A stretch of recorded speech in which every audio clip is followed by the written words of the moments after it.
been a hot minute, so we're going to do a little recap. Yeah. So, I'll talk about last session specifically, and then just kind of a general recap of where you ladies are at, because it has been a hot minute. And but let's get started. Let's go into episode 11. Last time we were together was I believe mid-December. You guys were. It was a big shopping episode for the Wenches. We have been spending a lot of time, not a lot of time, but some time in Eastwind, the ancient city of Waydora, made by dwarves. A lot of history with the dwarves. It is the most ancient. It is the oldest standing city in Waydora known to the land, which you guys, I believe, found out when you went to the library with the history, but just as a reminder. And so, like I said, shopping episode. You had just come back from the Underdark, defeating the Purple Worm. You saved all the hostages that were kind of in limbo since you teleported away, went to Phantasma for a hot spell, came back with a new companion, Tivit,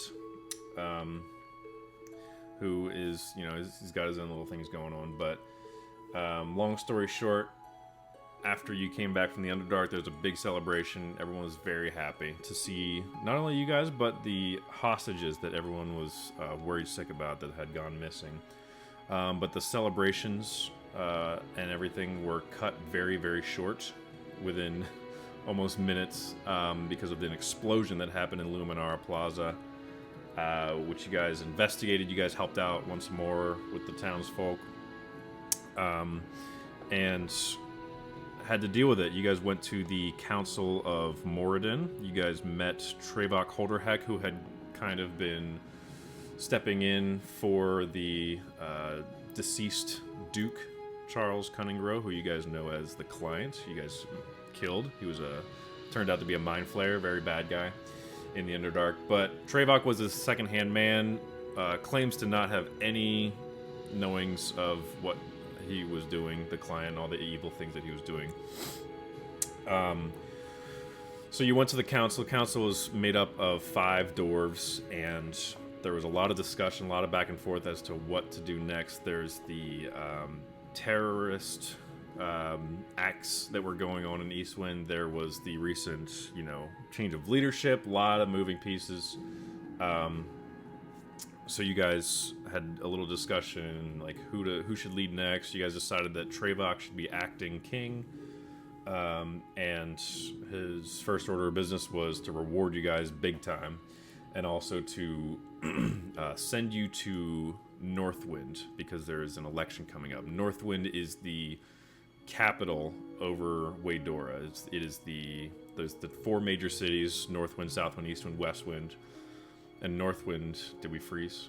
I see Charlotte's face frozen. A little bit. It was a little roboty. It didn't full freeze. But I heard everything you said. I didn't lose you. Yeah. I just, I had to really listen. I was really listening. My listening ears are on. It was Robo Man. Once, at some point in my life, this dark cloud of technology, death, curse is going to stop following me, and I will actually have internet that is usable. One day. So yeah, one the day. fiber is pretty great. It's pretty great. We might have to. We'll see. But Northwind, Southwind, Eastwind, Westwind. Northwind is the biggest city in Waydora. It is the capital of Waydora. Hustle bustle, melting pot. All trade routes lead to Northwind. They also have the High Court of Waydora, and right now you know that bit in chaos the land is, because the Emperor, it's a long-standing theme since before season 1, the Emperor is no longer. There's some history there, but it's kind of in chaos. People are trying to figure out what's next. There's a lot of scrambling nobles who are scrambling for power, trying to take advantage of the situation, and that there's an election coming up in Northwind. And Trevok was like, you guys need to go to the election, report there, see what's going on. More specifically, last session, Valdrick signed a binding contract to market for the business of Francois' Fabulous Fortunes. He is trying to expand his business. And so you kind of have a little side quest going on as well when you get to Northwind to kind of, as Valdric is so skilled in doing, advertise, market for Francois' Fabulous Fortunes. There's a contact that he gave you the name of to meet there in Northwind when you get there. But there was a lot of shopping, like I said. You guys shop for some armor, weapons. Anya repurposed her armor into a breastplate. Valdric purchased a breastplate and made a war horn out of a dragon tooth. Solara purchased a quarterstaff with a horse head on top. Calliope purchased robes and got them enchanted. And you guys got a couple of healing potions. Like I said, you signed that binding contract. Might be sus, might be not. We'll see. And last but not least, you got your horsies. Some more stallion-like than others, but you got your horses, and you rode out into the night. They were included in your reward package for saving the hostages. Rode out into the night, and briefly had, at the end of the last episode, Anya's Sunblade started having some familiar feelings of warmth, in which we know Anya's Sunblade is not just a weapon, it's a relic. It is a ancient artifact that has something going on with it. There's inscriptions on either side of Bahamut and Tiamat, the goddess and god, dragon, the dragon god and goddess, Bahamut being good, Tiamat being evil, and she gained the ability to speak Draconic. She gained the ability to sense dragons because of the warmth. It warms up within a few miles, and also specifically her armor that she was able to form from the ancient bronze dragon that you guys fought on Dread Island, gives her a specific affinity and recognition of nearby bronze dragons. And it just so happens that both her Sunblade and her armor were giving signs of a nearby bronze dragon. And so you tracked it for a few miles. As you got closer, her armor started crackling and buzzing a little bit more, almost coming alive. Her blade was getting warmer to the touch, her hilt was, and it led you to a strange obelisk in the middle of nowhere. You guys are traveling through the night, through these plains, lands, weather not too cold, not too hot, about 60s, 70s, and you all of a sudden, no structures since Eastwind, and about 60 miles northwest, you ran into an obelisk. And this obelisk is shaped like the Washington Monument in DC. Think like that, but bronze. And as you got closer to it, Anya went up to touch it, and as she did, it hummed with some sort of magical aura and crackled and sparked even a bit, just like her armor did. And that is where we pick up. Let me change. We are scared. Scenes. You guys are scared out of your minds. It is midnight.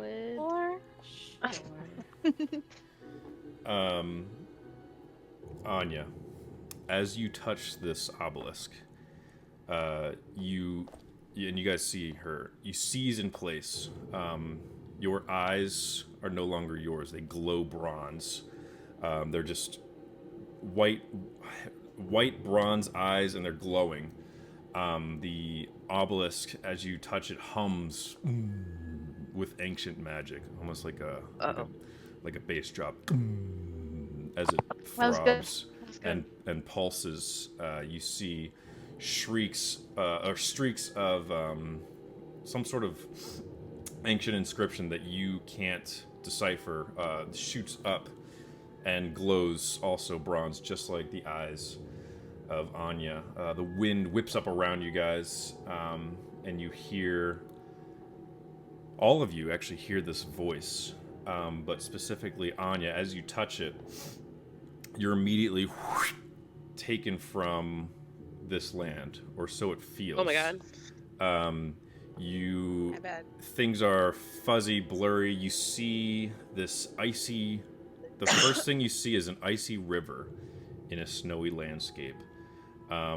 You kind of look down. You don't even see your body. You kind of realize you're not really there. It's more of a dream or a vision or maybe a nightmare.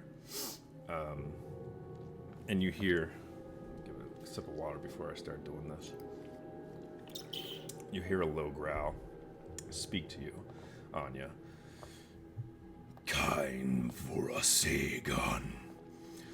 Kesegol sovat dar kain. And Oh my god. I'm going to text you the translation because it is in Draconic. Okay. And Feels like a Rut-Row Raggy moment. Let's say we're not there. And Anya becomes a dragon.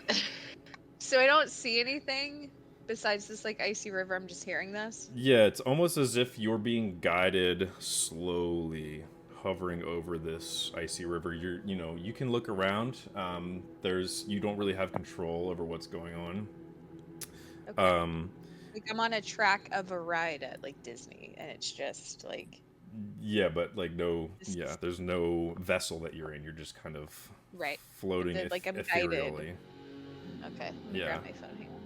Yeah, get your phone.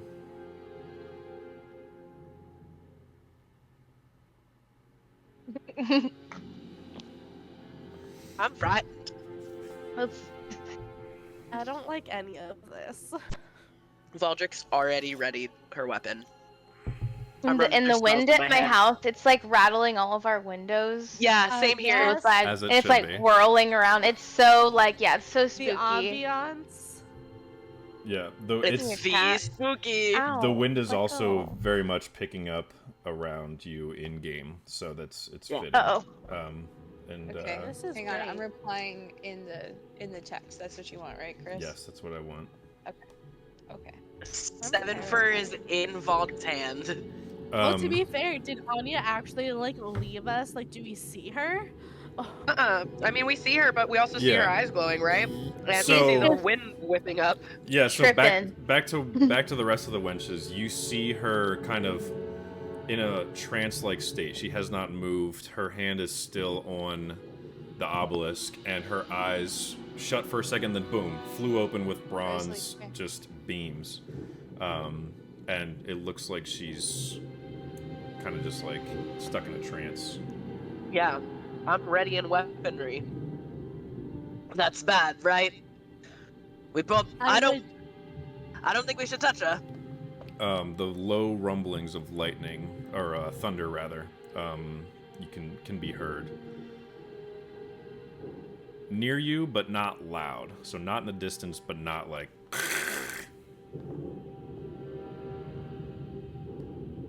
That's bad. That's not too good. And you can Charlotte, you can respond out loud as long as you just don't Oh. like repeat what I'm saying to you. Okay. Would I be like me in my like triggers? I'd be speaking out loud, right? Yeah, and it can be And we would hear her. yeah, it could and well we'll find out, but it can be in But that would common. also be in Draconic.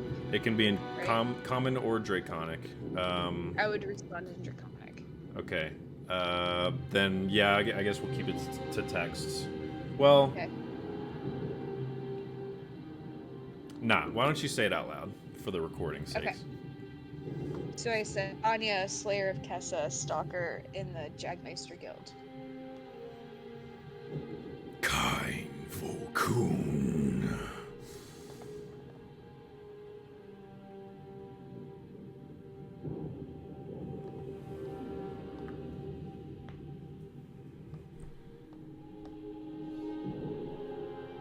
No, I forget.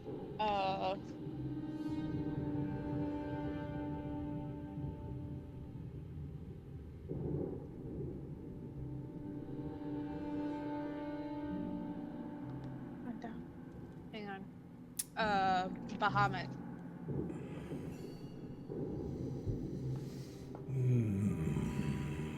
Don Ving Savot dova los savokun. You guys can actually all hear this voice speaking this ancient language. I don't think anyone speaks Draconic, do they? I do. Okay. Hear her speaking. Oh, Do you, Calliope? Well, I Calliope? It's Starting one a of the group chat. languages I picked. I picked Draconic. Starting Okay. a group chat.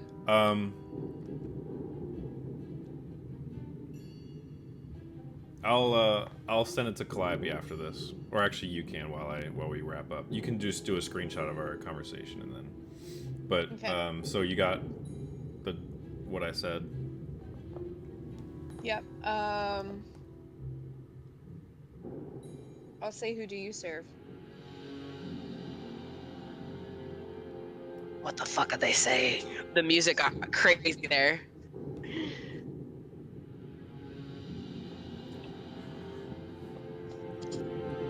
Dun voka bamot sin vakaun. You just pulling Draconic out of your asshole right now. This is the craziest thing ever. Chris is just like actually speaking Draconic casually.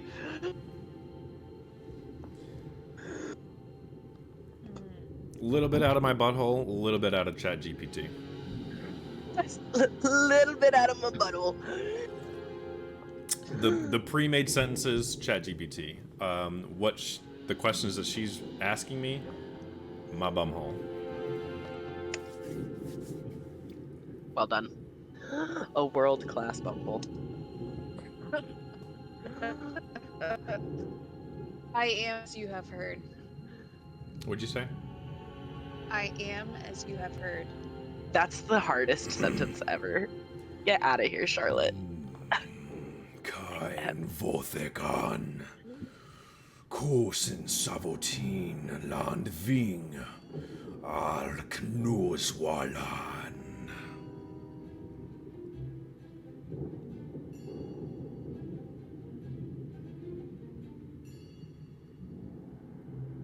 Just want to look at his chat GPT history. That's all I want. I want to know what the That's fuck all he's anyone saying. wants, honestly. All we want to know is what you're saying in that chat GPT, Chris. There's a translation. Oh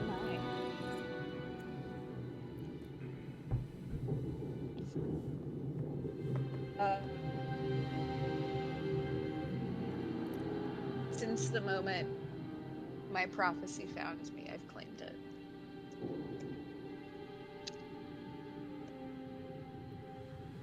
Kain ni los kain wadain ark. Bahamut savotin dar.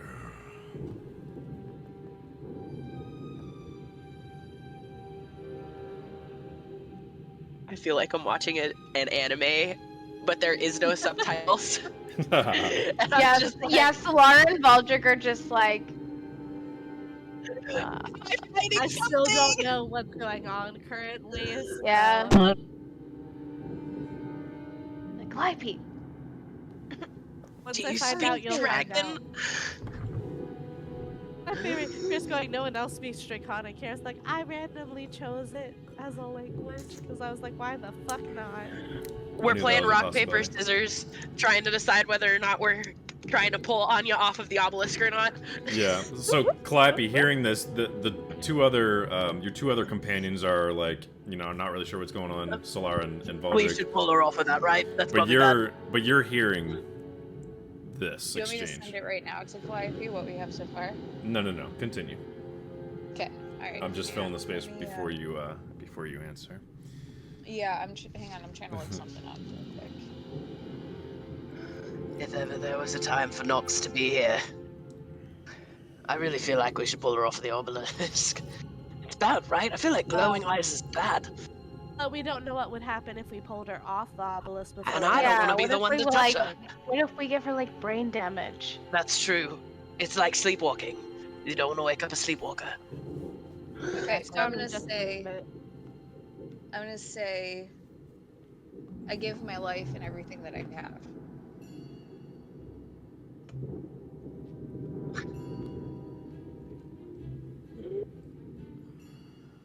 What? Oh boy.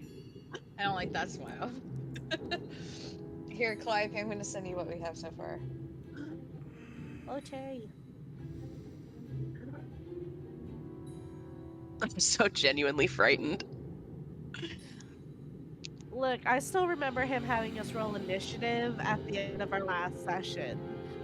Yeah. I forgot me? about I that. did. Yeah. Yes. Oh, I did make forgot you about just that. in case I did make you. Oh, Don't okay. look too Alright. much into Oh. that, but it's a just in case kind of thing. I'll put it that way. I don't trust you. Just in case.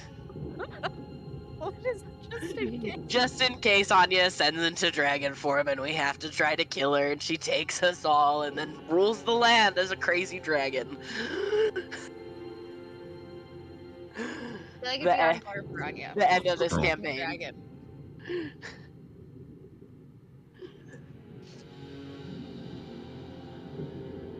All right, so he says, Do lafa vandanga. Kein vokunak sovakin savot. Gitsagol kein. Ark nu sovatin kein. Dein Wing dova.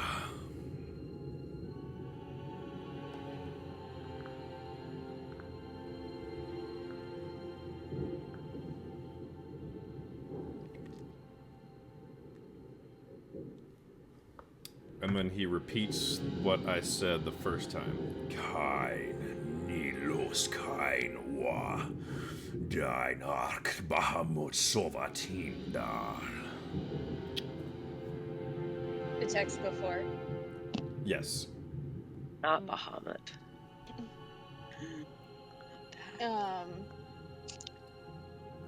Don't need to speak Draconic to know. It's no good. Yeah, we're getting just like one word from that and it's not a good one. That's Yeah, how I I want it to don't- be. I want you guys to try to piece it together based on context clues. No, Bahamut was a good one, remember? Yeah, Tiamat's the one that we keep hearing Yeah. about. Everyone going, "Hail Tiamat!" Yeah, Tiamat's the bad one. Bahamut's the good one.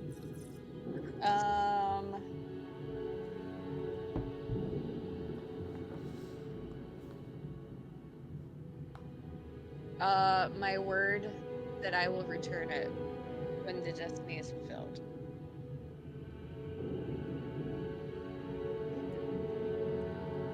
Javator so kein.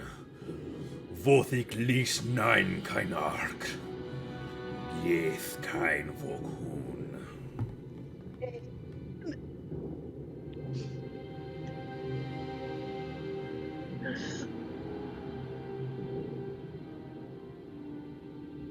I feel like Skyrim should be ascending in the background. Dovahkiin, Dovahkiin. The dragon board comes. Gotta learn it, Valdric. Yeah. Valdric, sheath 7 for takes out her lead.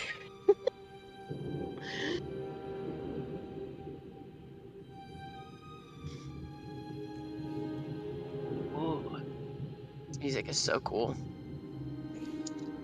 Thank you, Pocket Bard.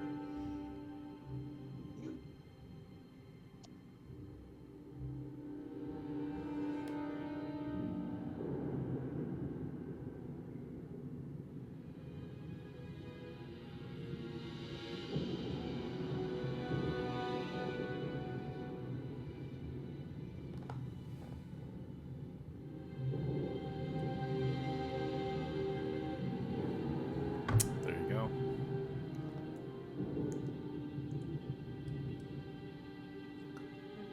Okay.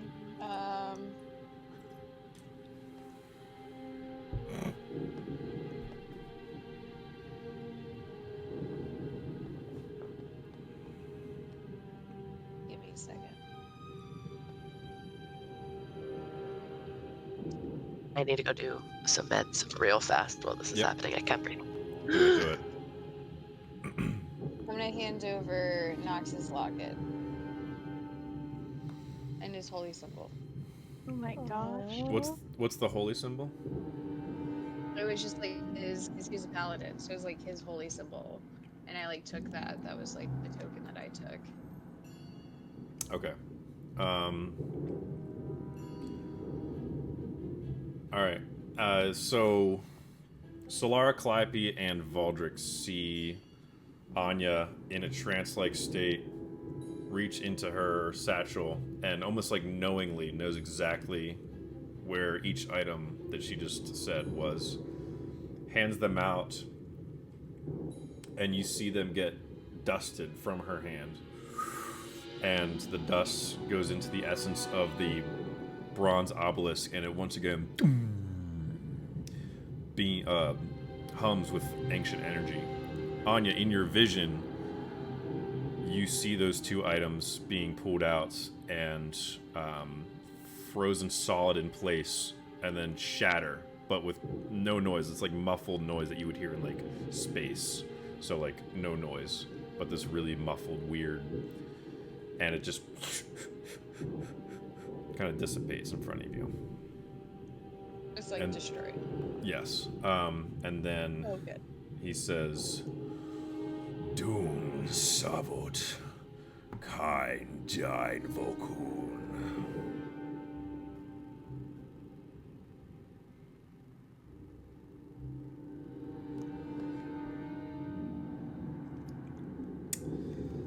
And then I'm going to wait for Isabeau to get back, because you are now released from your vision. Okay. I'll send the last 3 to Yumina. Yep.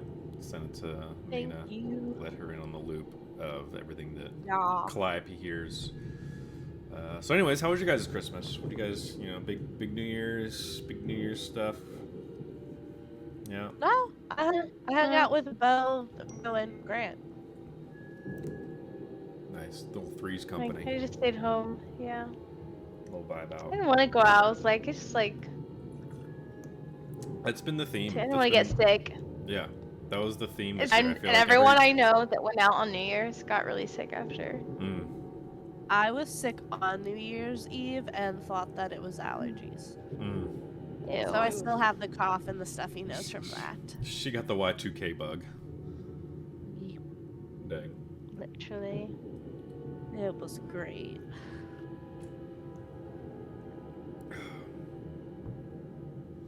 This apple cider, this like warm apple cider, really like softens Soothes? the back of my throat to Uh-huh. like make weird noises. So Oh, okay. it's really helpful. I was trying to this. find a place that Start would deliver me beatboxing. cocoa. I need a snack. It's Yeah, I'm there's just kidding. unfortunately there is. Did you find anywhere? Only 7-Eleven. Oh. I was don't like, know. I don't want 7-Eleven cocoa, so I'm just sitting here eating marshmallows instead that Bo gave me. Welcome back. Did I hear Jobs available. correctly? And you gave Nox's locket up in response to whatever the dragon said to you. Interesting. As collateral, perhaps, for the Sunblade. So you see, Anya, you are ripped from your vision. Not painfully, but back to reality as you blink again and your eyes are back to what they were. Like I said, with another big bassy rip of magic aura around you as the obelisk pulses again, the etchings on the side lighting up again in bronze lights. And as you kind of look and follow them up, the rest of you see Anya exit this trance, and in your hand, Anya, is this bronze jewel about the size of a baseball in your palm as you release your hand from the obelisk.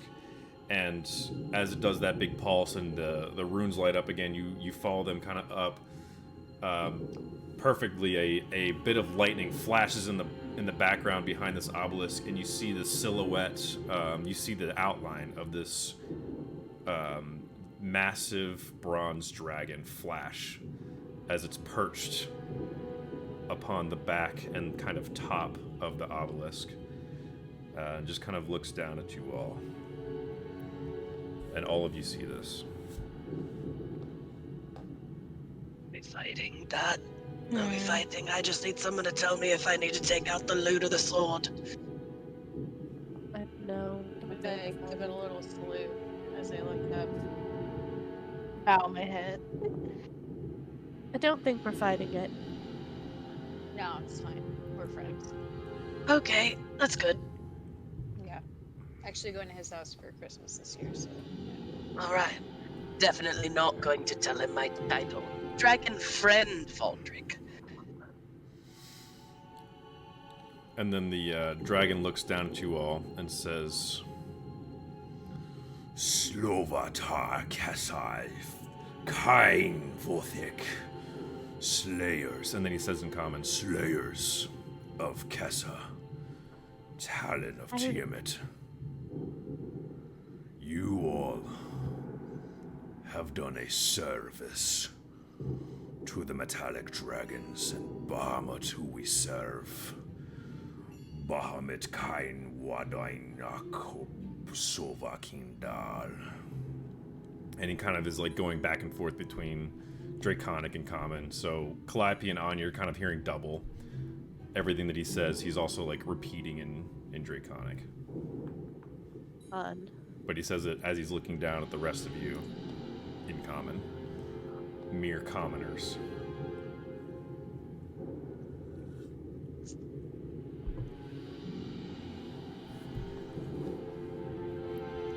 Kessa became lethargic, unwilling, evil. A thorn in the sides of the metallic dragons.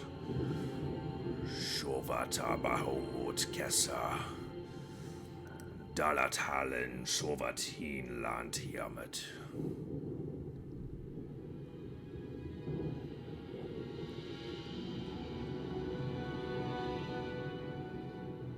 And that's it. Just kind of stares at you. What the fuck are we supposed to say? I take it I'll know what to do with this when the time comes. Profa kein Duvin Savot. Fulfill the prophecy, and you will know Vothikan Kosin.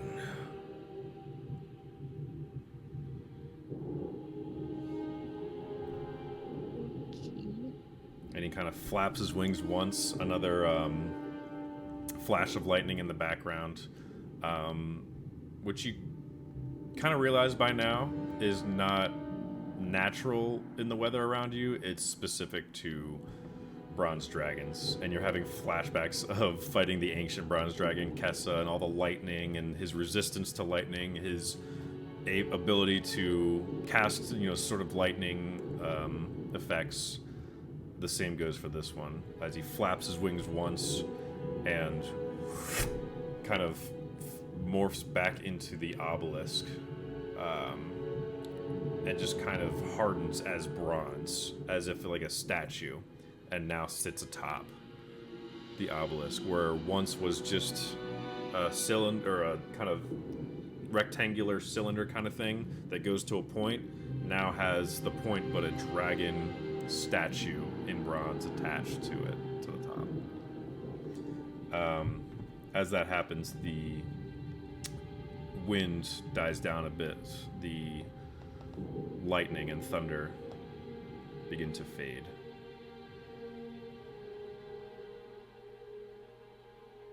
What the fuck just happened?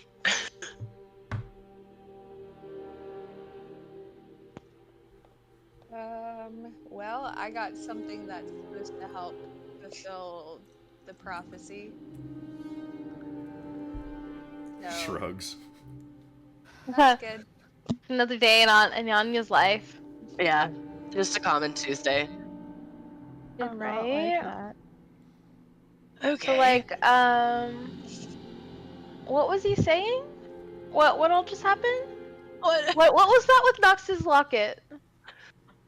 I had to offer something that meant something to me in order to receive the so I know I can be trusted with Jewel. That's really sweet, actually. And I'll probably talk about that with you later. But, right, so that was just his little secret weapon to help you on your journey? We don't really get those very often. I love that. Yeah, I don't know. That was very nice of him. Assuming, just kind of like everything with this prophecy, assuming I'll know what to do when I get there type thing. Assuming I'll know what to do with this when I get there type thing. Not really instruction manual kind of people. Yeah.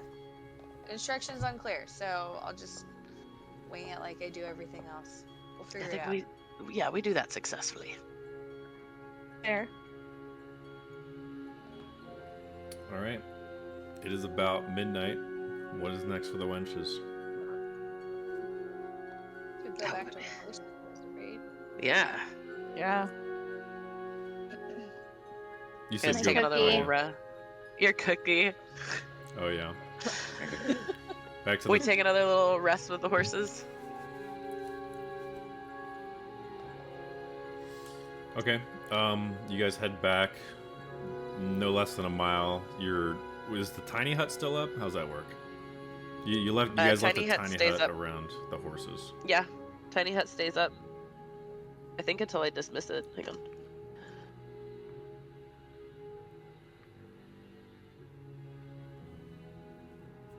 Sorry, I have to locate it in my spell book.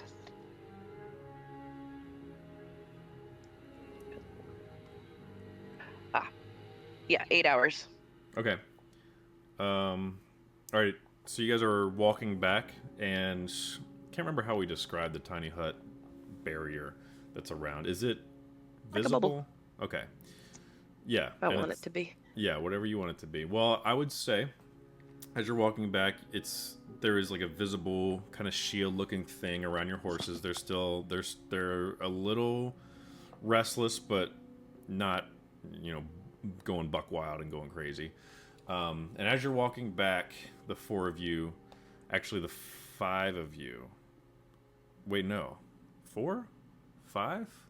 You're having these thoughts to yourself, and you're like, wait a minute, there's 5 figures walking in this little reflection, and you realize one of them is Tivit, as he keeps kind of it's the first time you've seen him in a reflection, and he kind of is fading in and out, almost like kind of glitching in and out, like back to the Future style.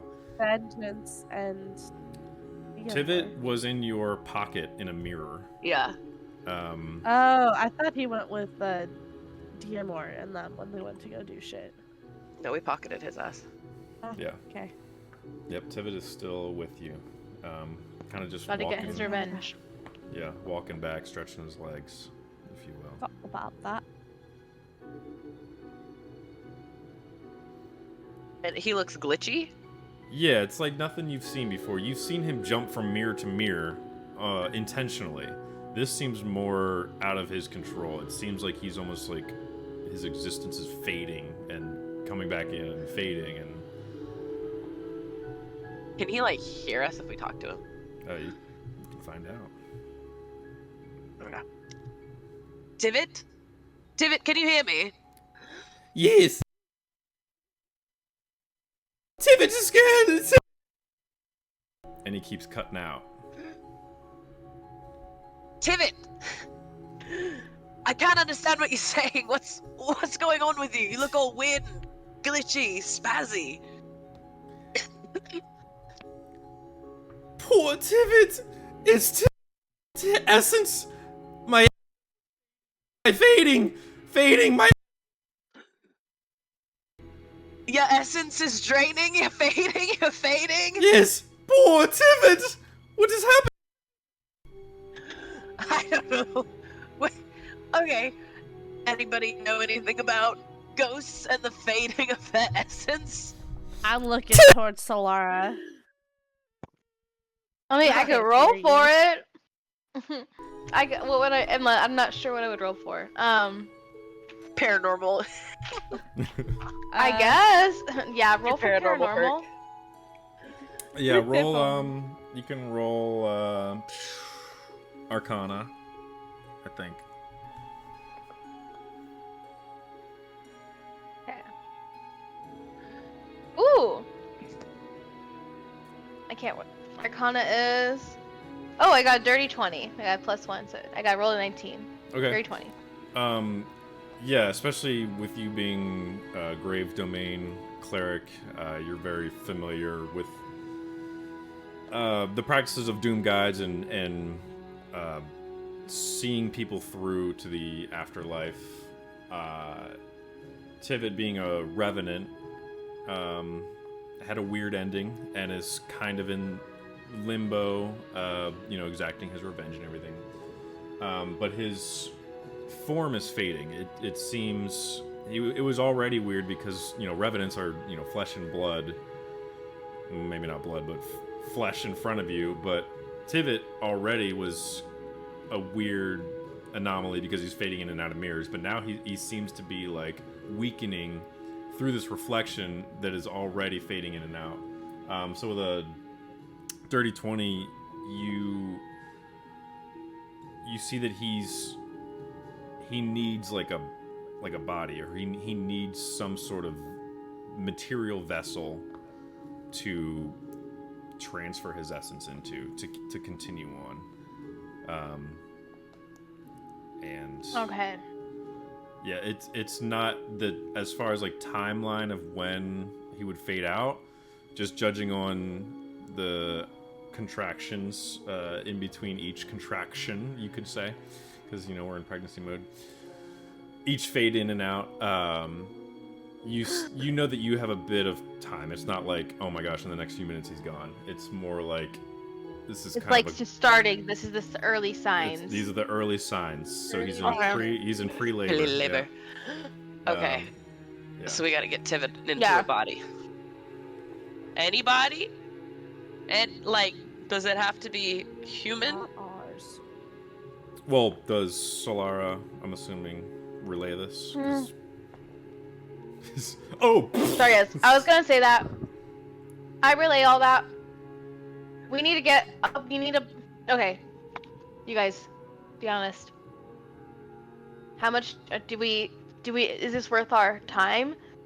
I don't mind helping him. I really don't mind, seeing this through for him. But we're gonna have to find the body here in the next. Does it have to be a Soon. human body? Would make a good cat. I'm just saying, does it have to be a I human can't body? see why an animal wouldn't be able to host him. Alright.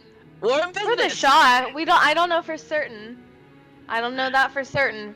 We just don't know till we try. Okay. Yeah. You know, I don't know if it has to even be dead. I'm not gonna lie, you guys. So. You can make another. You can make another. Okay. Another roll. Yeah. Yeah. It's probably still Arcana. Okay, that one's only at 12. Okay. Yeah, I mean it's still a pass. It's not like all different spirits and what they can do, what they can inhabit. You know that like demons might be able to go into like monsters and animals and stuff like that, and humans, but with a revenant specifically in this case, only humanoid figures. So human, elf, orc, sentient being that's. Okay. Well, unfortunately, guys, can't put him in an animal. okay. That's it's usually Well, that's I guess not demon ideal. kind of stuff. Okay. From what I remember, yeah. So Body. where do maybe it'll be maybe the next town has like A graveyard. uh No. Not a well, if we graveyard. put him in a dead body, well, you guys I don't know. We'll just figure that out whenever we come across some next people. Worst case, we can kill someone. Well, no. I don't know. Anya would. Let's need a just. body. I can give us a body. All right. Well, Yeah. let's hold Wow. on. Okay. Let's Time try Body to yada find yada us. yada yada yada yada yada body yada yada yada yada. Let's just try to get a bad body. You know, like a criminal. Yeah. Not like a good person. Let's get a Like bad guy. body. Okay, that was fine. Tibbet, we're gonna get you a body, buddy. Don't you worry. We're gonna find you a body. Can Tibbet- anybody find me somebody? Tibbet trusts his new companions. Body. Tibbet loves. Okay, Tibbet, just relax. How about you just chill on here for now? Let's Take a nap. Yeah. You don't need to be out here. We're all good. Poor Tibbet. It's gonna be all right, bud. That'll be So do you guys fine. Oops, excuse me. Sorry, what did you say, Clappy? I said it'll be fine. We'll find a body Okay. somehow. We do make Um, lots of bodies, I will say. I'm surprised we don't already have a body. We have a bag of holding. Why would Let's we get carry like a a body let's get a with us? good body at least so he can help us, you know. Like a Like, strong let's body. let's A not get strong him in a body. stupid, ugly, like, you know, it has to be humanoid. Frankenstein So, body. Yeah. I love Honestly, that ugly was I'm on thrown board with in that. there, Solara. well, out of respect for Tibbet, it would be sad to like know you're in an ugly body. Oh, poor I'm sure Tibbet. that's We don't want to be fair. walking around with any uggos, you know? Look at us. We're stunning people. We want to keep it going.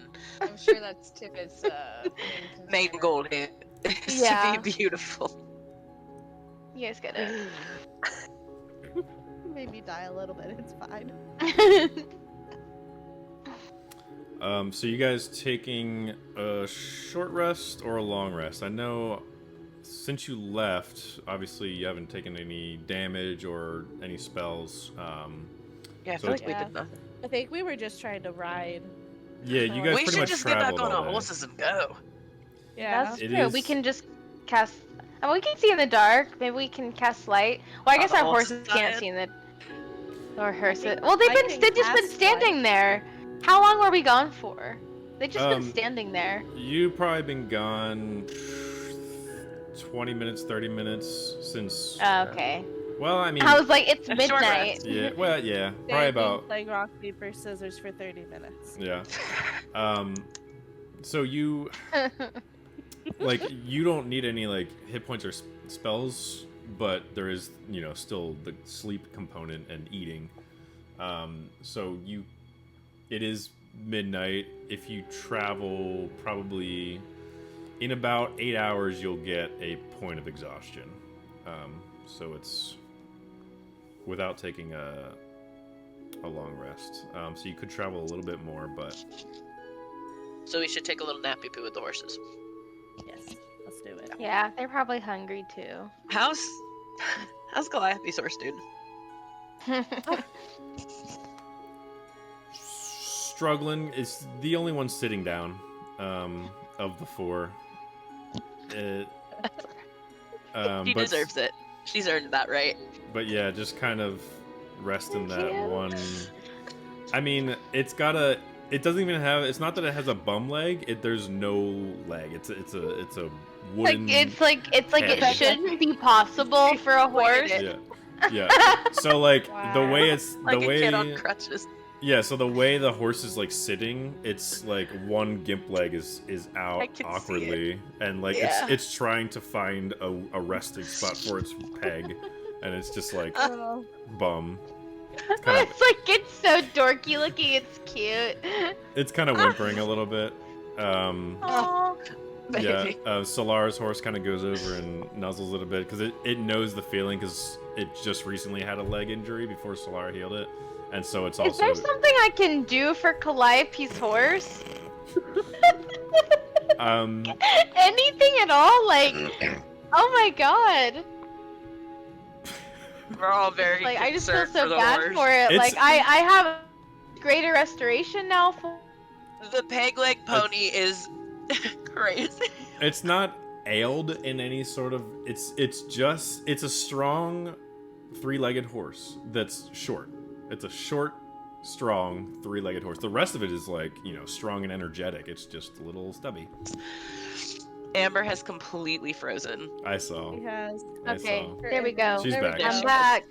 It was me that time. I was Yeah. like, no. Fiber. Yep. Nar. I play Merrick. Yeah. So Anyways.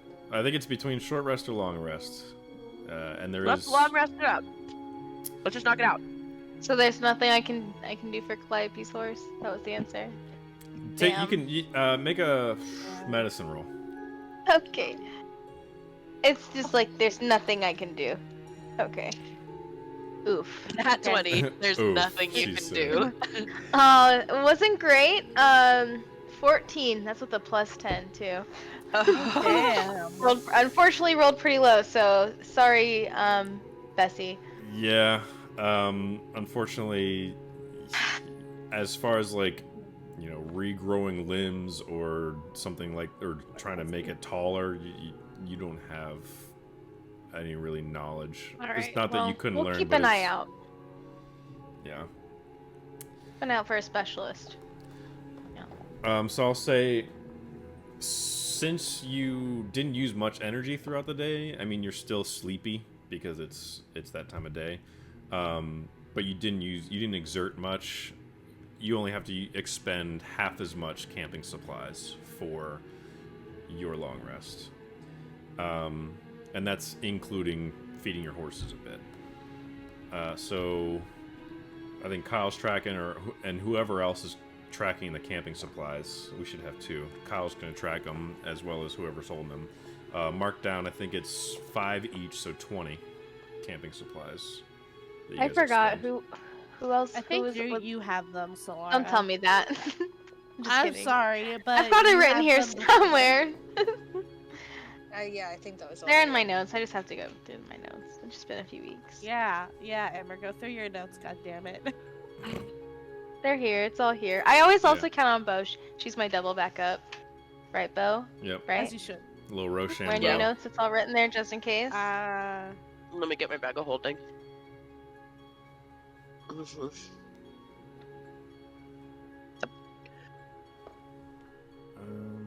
see, I love while reading you through guys, our shopping episodes. let's see, while you guys do that, it's gonna be 46 supplies.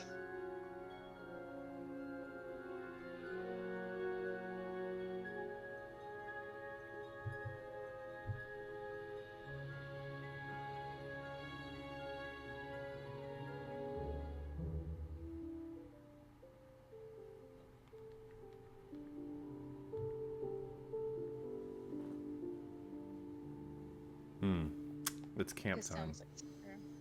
It's I know nighttime. exactly what this You is. know Literally, I'm exactly like- what this is. Sometimes just get sleepy just sitting in camp.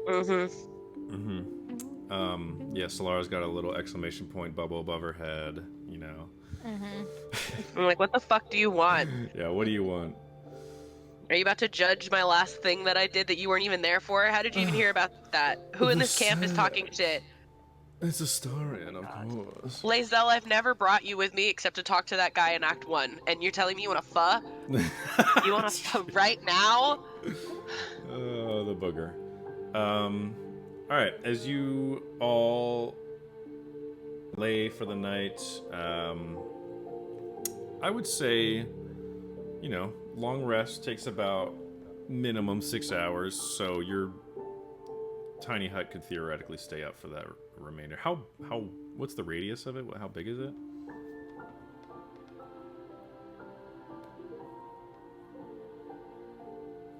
A 20-foot radius. Okay. The range is self. Okay, so If that makes any difference. 20 by 20, is that a 400 foot? Am I doing that wrong? Math. It's bigger. We're all It's, tight in there. yeah, because there's horses in there. Yeah. Yeah, I'd say you guys can fit. You all kind of lay down for the night, and what is the, if any, watch? Anya, Valdric, Solara, Calliope. Right? Okay. It's our usual. Yeah. All right. Yeah. Yeah, you have to remind me of that again, because I totally just one ear and out the other. But as you It's lay our down, marching order.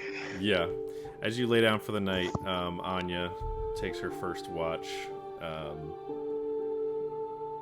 I would say sharpening her blade, but she has a sun blade, so she's doing whatever blood drinkers do at 1 a.m.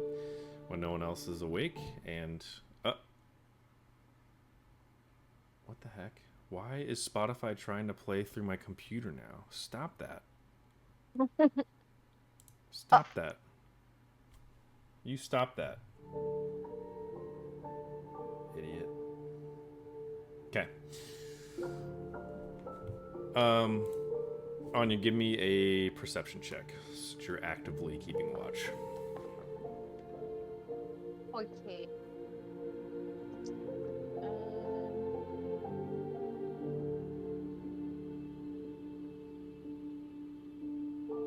That's a nat one.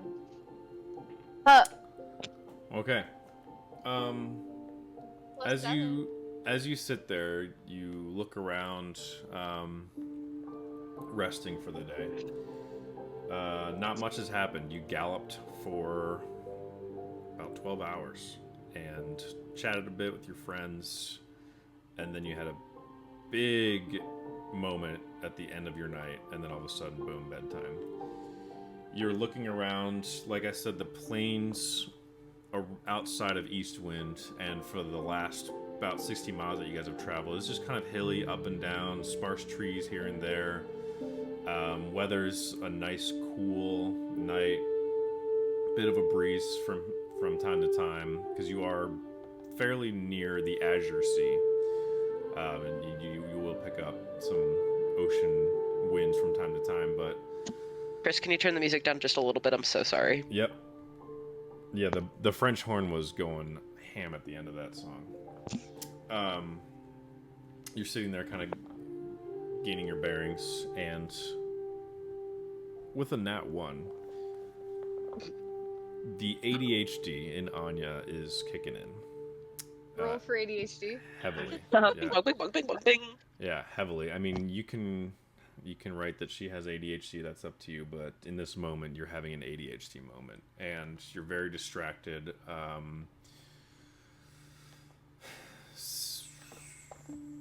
Looking in the distance, looking for signs of anything. The moonlight is bathing across the land. It's very pretty view for this time of year around Eastwind, and your eyes fix on the obelisk in the distance that you just had that moment at, speaking to a dragon in an ancient tongue that not many speak.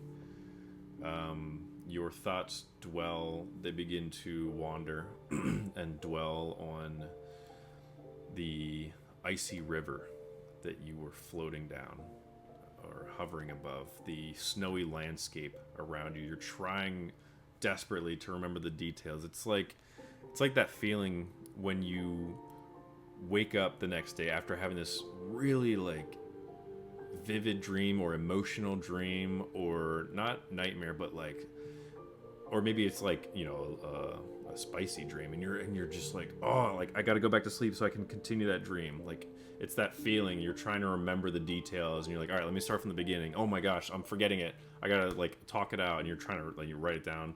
You've all been there. You're having that feeling, but you're trying to think back of this icy river, and you're like, okay, it was cold, there was snow, there was a river, and you're trying to make out the details. You're like, were there trees? Were there mountains? Really struggling with it, but that's where your thoughts kind of wander. And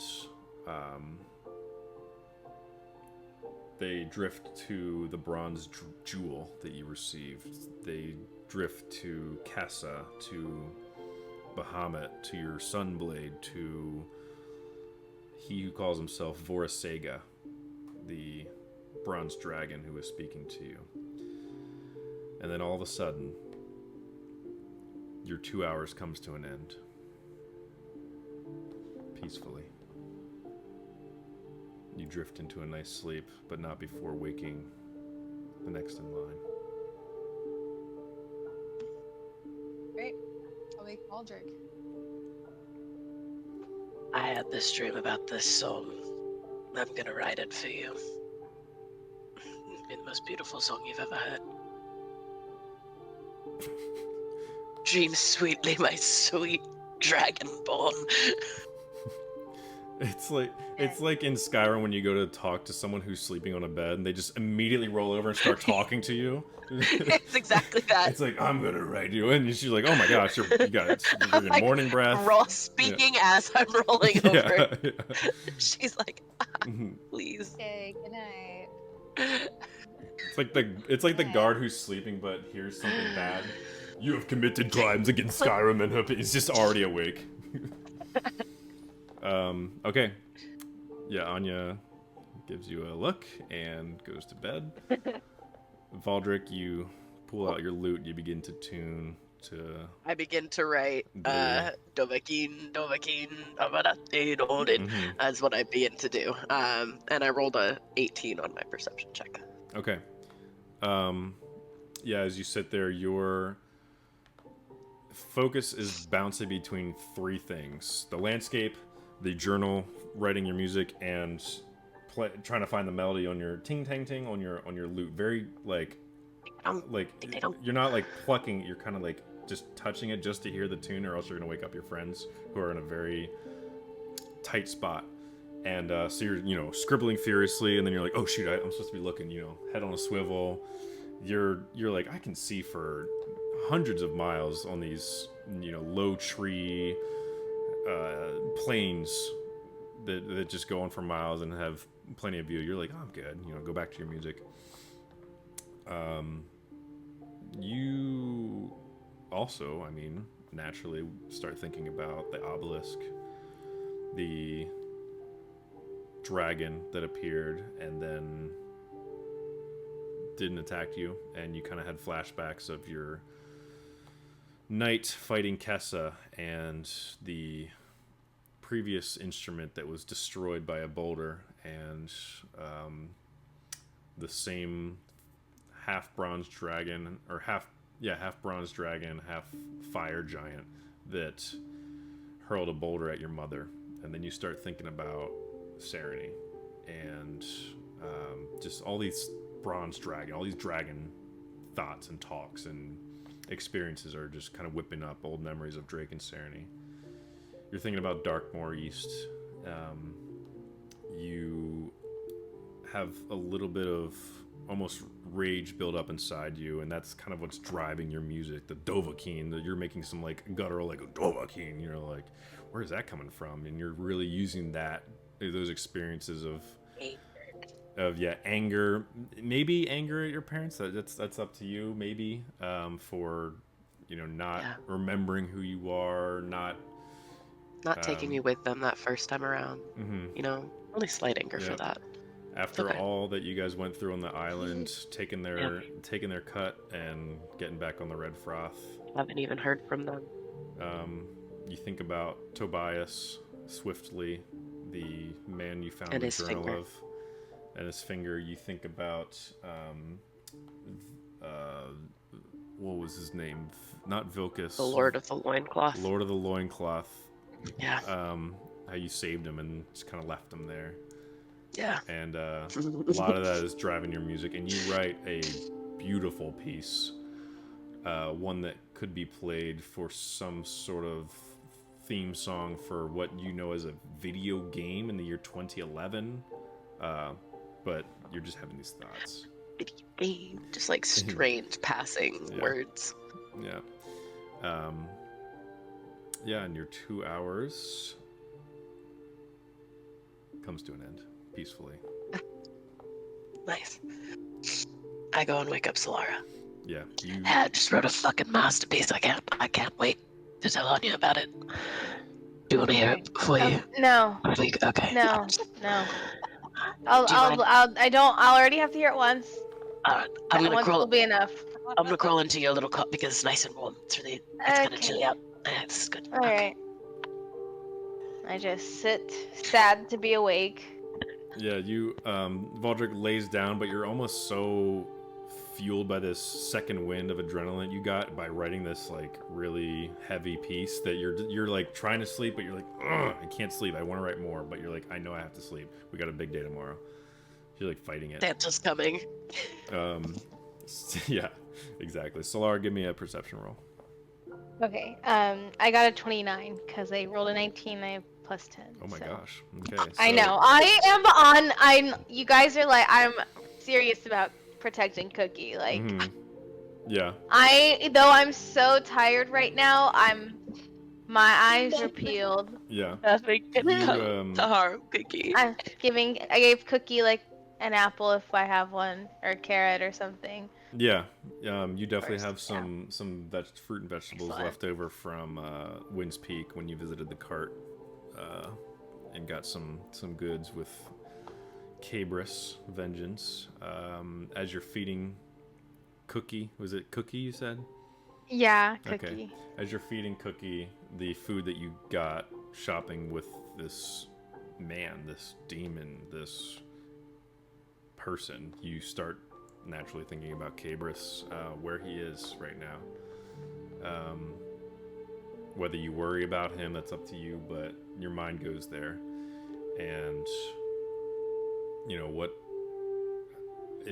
is Debris taking care of him? Is he taking care of Debris? Are they at each other's throats? What are they doing?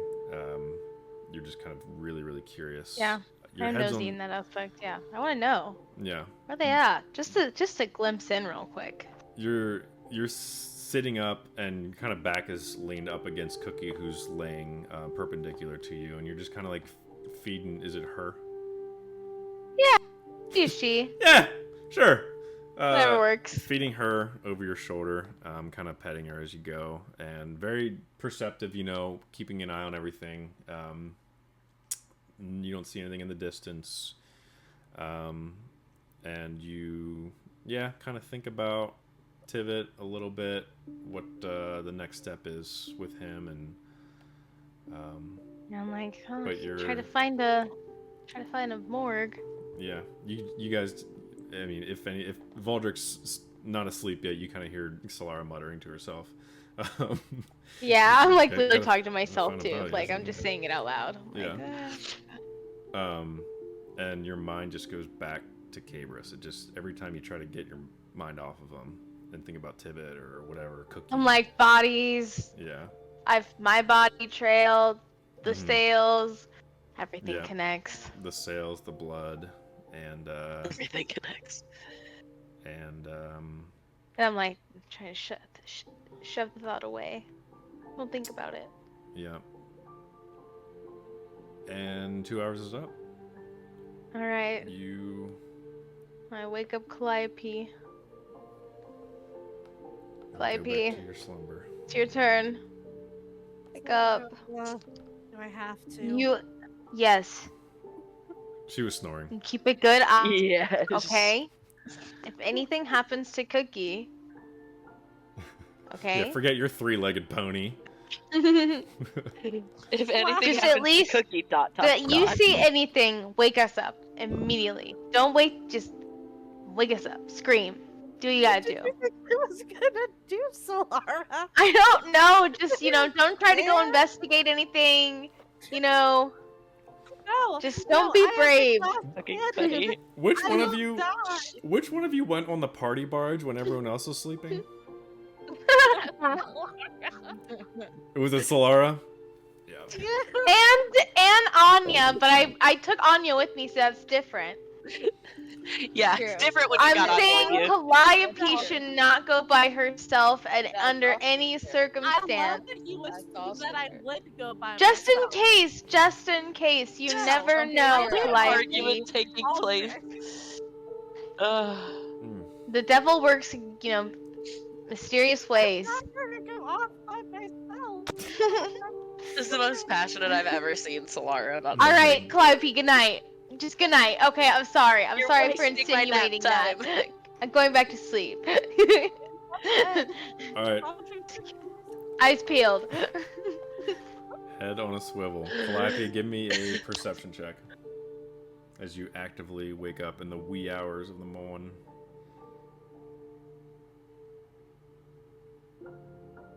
12. 12? Yeah. Okay. Fuck me. Not the worst. Better than a 1. As it's about 6, 7 a.m. Solara wakes you up right at the crack of dawn. Not sure if Calliope is a morning person. That's for you to decide. But maybe you enjoy waking up early. And you said you're a night owl. Calliope would be. Yeah. Okay. I'm imagining Calliope like holed up in a library through all hours of the night researching shit. That tracks. That tracks. It tracks. That tracks. Yeah, you wake up grumpily then, but nonetheless fully rested, well rested, and just kind of just barely squinting, keeping your eyes open, knowing that you can't let them go back closed or else you'll fall asleep. So you're just like willing yourself. Maybe you pull out a book and start reading, and but Getting ready for work in the morning. exactly. You looking around, you see the plains of Lindhelm kind of come to life. You see the sun rise in the east, right over the Azure Sea, and it just hits the tip of the bronze obelisk so perfectly as it kind of sparkles in the distance, with the newly and structured dragon on top. Thinking about that a bit, as you're waking up, you are not actually thinking a lot about your past and how you got here. You're not thinking about the library in Northwind and the Tome of the Stilled Tongues, or the ethereal plane that you're on, or your death, or and resurrection.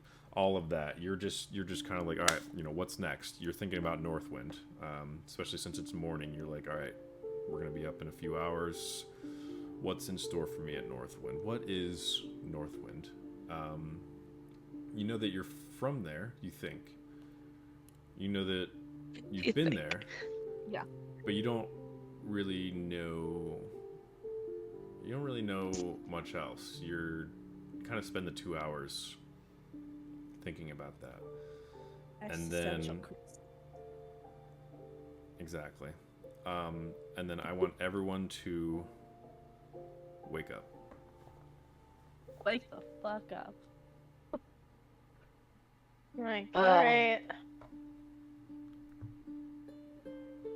Let's get going. Got a long ways to go. It's a beautiful morning on the plain. Dovahkiin, Dovahkiin. Dovahkiin, Dovahkiin. No. All right. You all feel rested. Your horsies feel rested and well fed. Maybe Cookie a little bit more than the others. And let's take I gotta go potty. So let's take a quick 5-minute break, no longer than 5 minutes, and be back. And we'll set off for the day. All right. So God. the party awakens for the day, and and Calliope wakes the rest of the group as the assumed fire begins to fade out. All right, you mount your horses. We're off. Where are you going? Back on our trek. We're going to Northwind, right? Yep. You are. Tracking along. Isn't that our trek? Yeah. Who wants Yeah, to that was be? planned before the dragon problem, so. I'll be in front. It's I do. Anya, Valdrick, I think it's Calliope next and then Solara in the rear. We decided Yeah, Calliope is not allowed to be in the rear anymore. We learned that pretty quick. I would be offended if it wasn't true. Yeah. Um, You know, a but- little less true now, though. But Yeah. still true. Listen, I was like, Calliope's here for a good time, not necessarily a long time at this point. She tried her best. Up until this point, I haven't had you guys make a navigation check because it hasn't been that far since Eastwind, but now I'm going to. Anya, you're in the front. Make a survival check. Anya's probably the best one to do that anyway. Yeah. I am. I have a +7 in it, so. Yep. Hell yes. And that's why she's in the lead. So, I'm playing 16. Dovekin behind her. all right, 16. as you wake up for the day, you gain your bearings. Everyone kind of looks to you as like, all right, where are we going? Your horses are kind of ready for the day. And Anya, the sun has risen now, and it's probably been an hour since sunrise, maybe an hour and a half, since you guys are clothed and on your horses for the day. The dome has faded now as you guys wake up, and Anya, you're kind of looking out into the distance to the obelisk, and to the east you can almost make out the Azure Sea, just a bit. You can kind of tell, okay, there's the Azure Sea, there's the obelisk in front of me, and the sun is now rising to my right, so you know that you're pointed due northwest, and so you head that way, and northwest is straight to the obelisk and beyond. So you kind of start trotting and nod your head, and the rest of the wenches follow your lead, and you trot past the obelisk. You continue on your path through the plains of Lindhelm, up a hill, down a hill, at a steady pace, moving fairly quick, we'll say 10 miles, 15 miles an hour, with the horses, and you encounter nothing along the way, and finally the first sign of civilization after about, I don't have my map up right now, but probably another 50-ish miles. You come across a graveyard in the distance, and let me get my Alright, guys, let's see if fresh dug grave. The one where the wenches become gravediggers. Yeah. Also, I don't think you should sound so excited about that, Solara. You know, I've always wanted to dabble in necromancy, so here we go. Hey, yeah. I did not. I wanted to blow shit up. That's why I chose the path I chose. So. You guys are having this light banter as you your horses, you bring them to a trot, as you come across this graveyard, and you get to the entrance, and it's fenced in, looks a bit overgrown, not too much, not too bad, but the iron gate around it, the iron fence around it it comes to an arch in the middle with a gate. The gate oddly looks open, and not broken or anything, just open. Make a group perception check as you come across this graveyard. 22. 22 as well. 17. Rolling low tonight, actually. I have a really high bonus. 21. There you go. All above, 17 and higher. So, yeah. You guys come across this graveyard. It looks not as spooky during the day. It's not foggy or anything. Sun's still shining pretty well. And you notice that the ground all around this graveyard, there's probably 20, 30 tombstones scattered around, and all of the ground is dug up, and the graves themselves seem to be vacant. Oh. There's no bodies? Somebody else got here first? From the distance No, that you're bueno. at, you can't tell if there's bodies or anything, but you see mounds of dirt, and you see kind of one of the gate doors on its hinge, kind of going back and forth. Like perhaps zombie. Oh.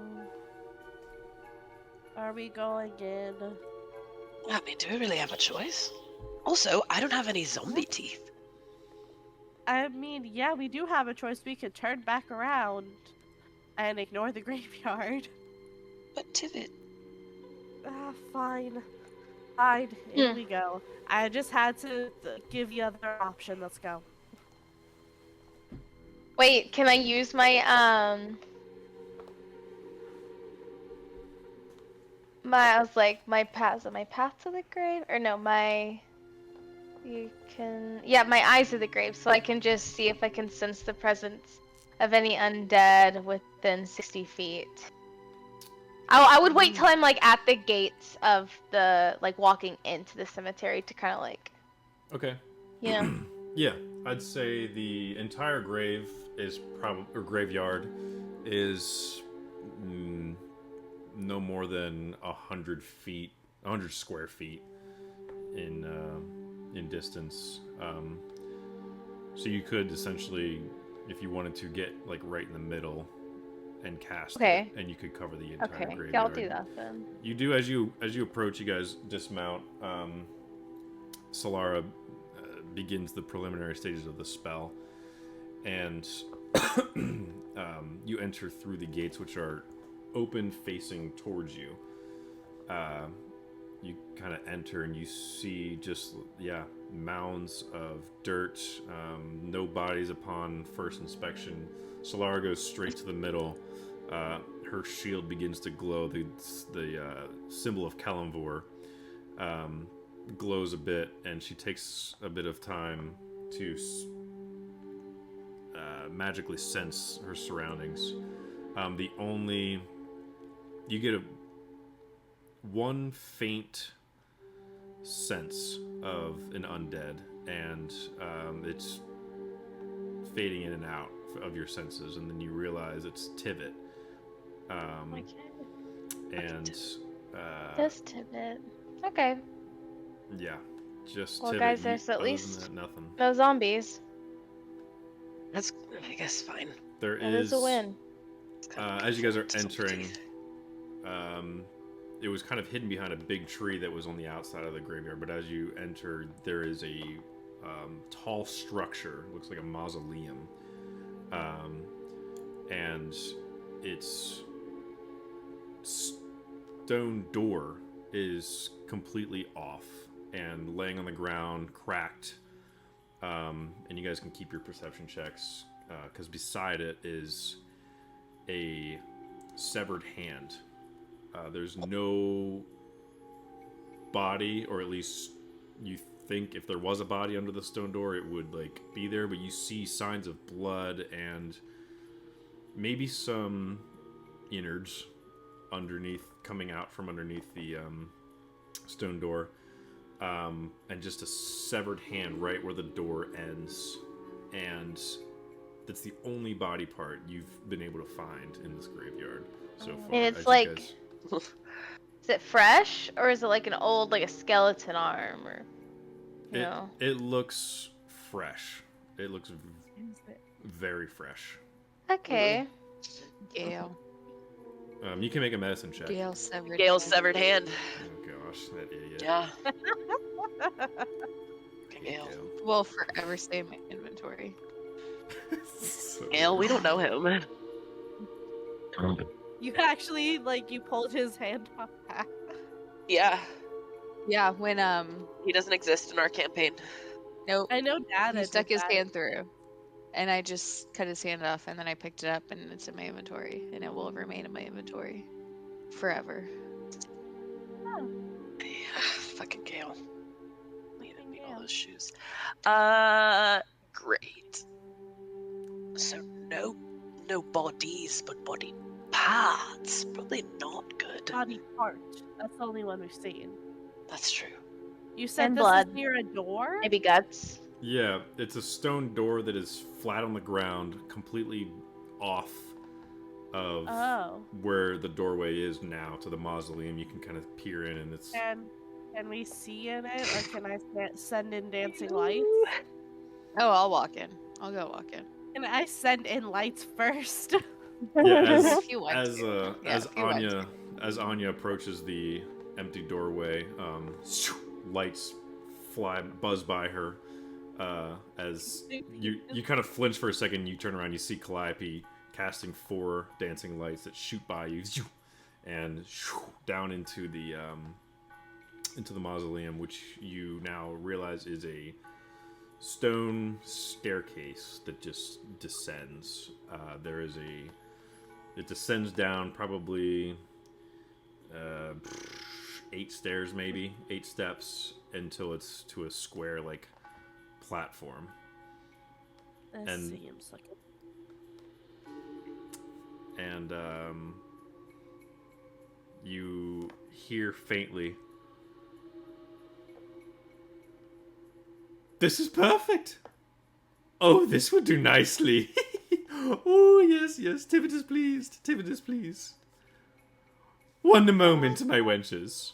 And you feel a shiver down your spine, and a gust of wind picks up briefly as you feel this presence come out of your pouch, swoop by you, goes straight to the severed hand, which then starts to animate. And it's just this hand. Oh, good thing. And it starts stretching.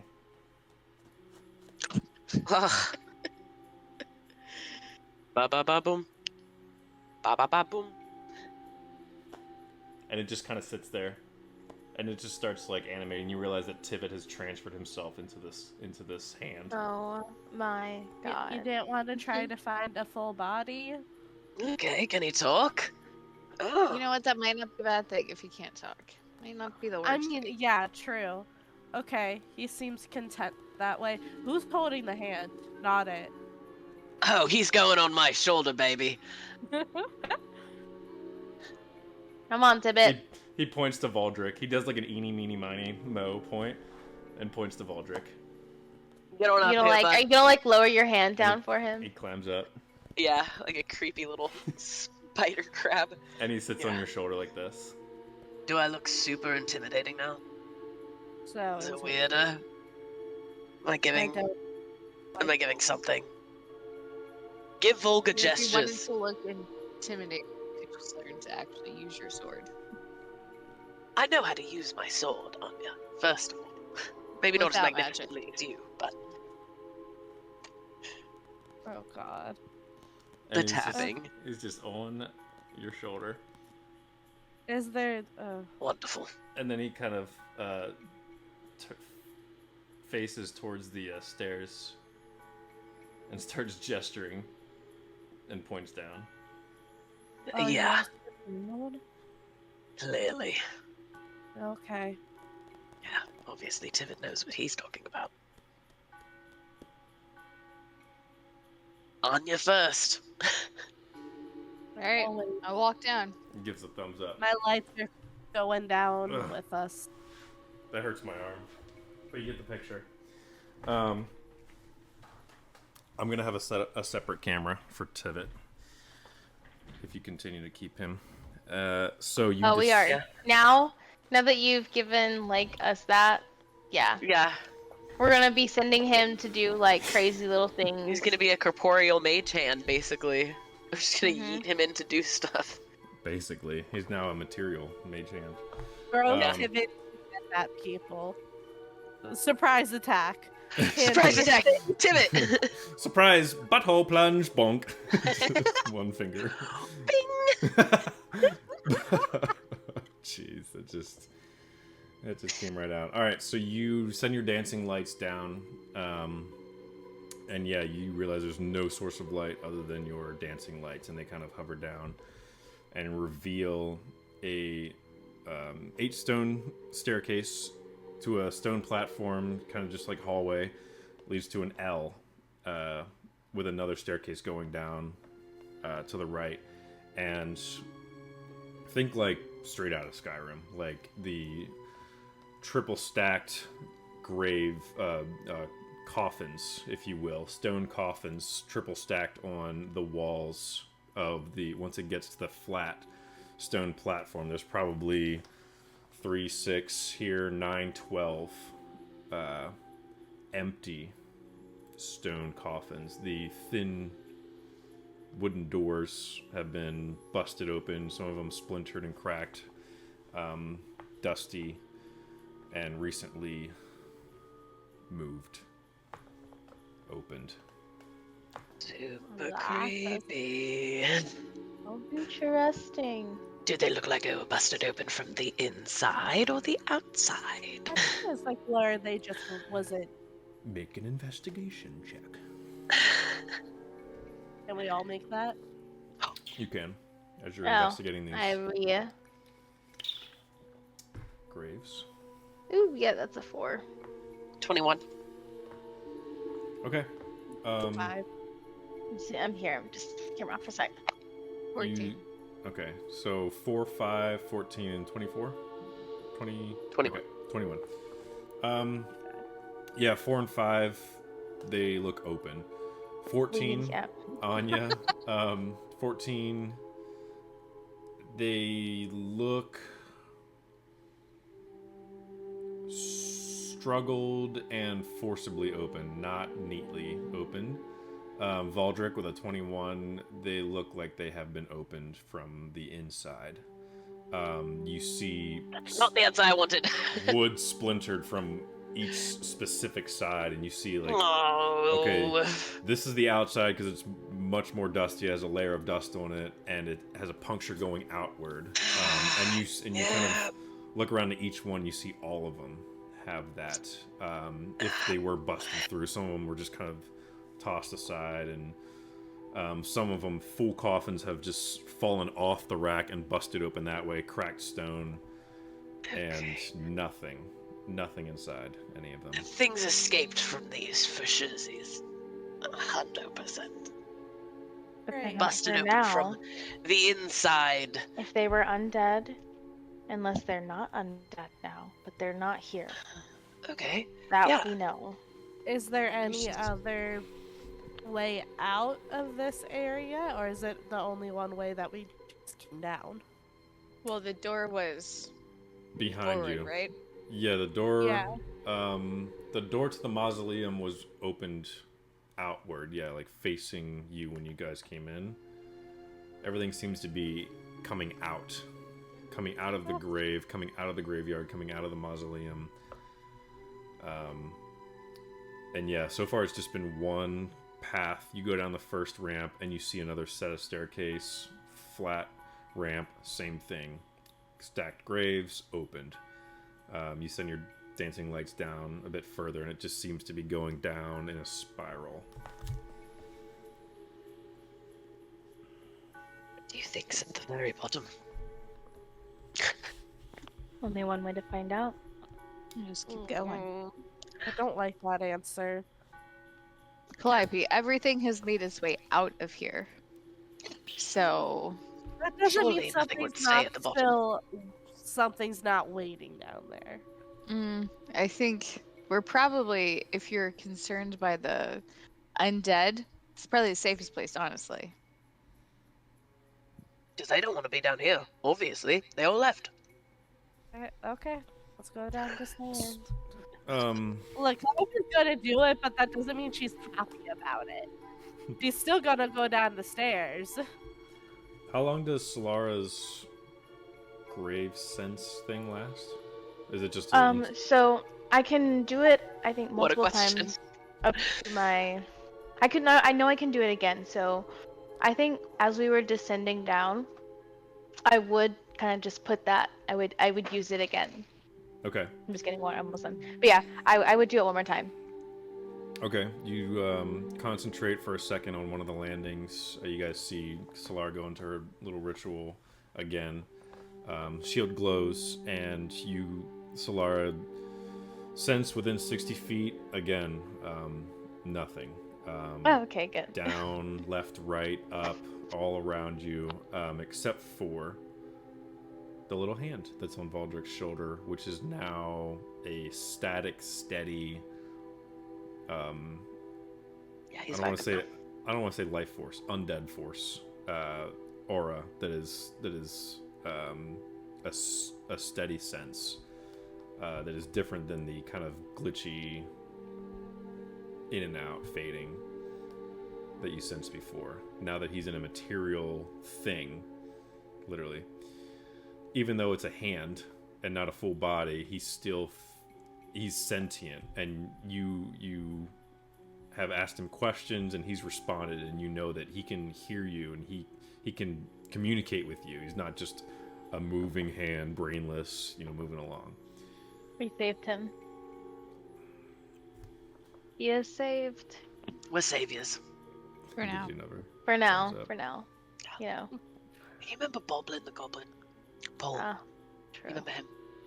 We Mhm. saved him too. For like a day. Honestly, if Drake hadn't killed him, I would have. So Yeah. You guys I wouldn't have continue eaten him though. That was I would not have done that. Flying in the back going, you had a goblin? Paul. Oh, Yeah. that's right. Drake did eat him as well. That is. Yeah. Father's Sadistic. always been Lord Father doesn't like goblins. Captain Lord And Father. I always, Mm. Captain Lord Father. Mm. And I always forget.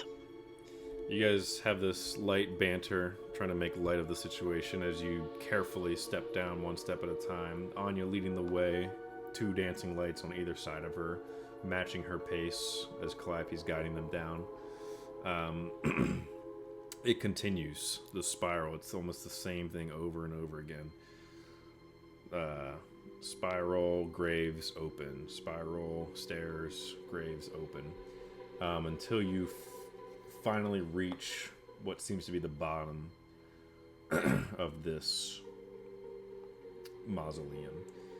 And it leads to a... Let me see one second. It leads to a door with a gear shift kind of mechanism on the right. The door is closed. It's the only closed door that you've seen since arriving in this graveyard. Everything's been open. Doesn't seem to be touched for quite some time. Okay. A gear shift door. Is it like the gear shift door where we found the Sunblade in that cave with the crazy mechanisms? That kind of gear shift door?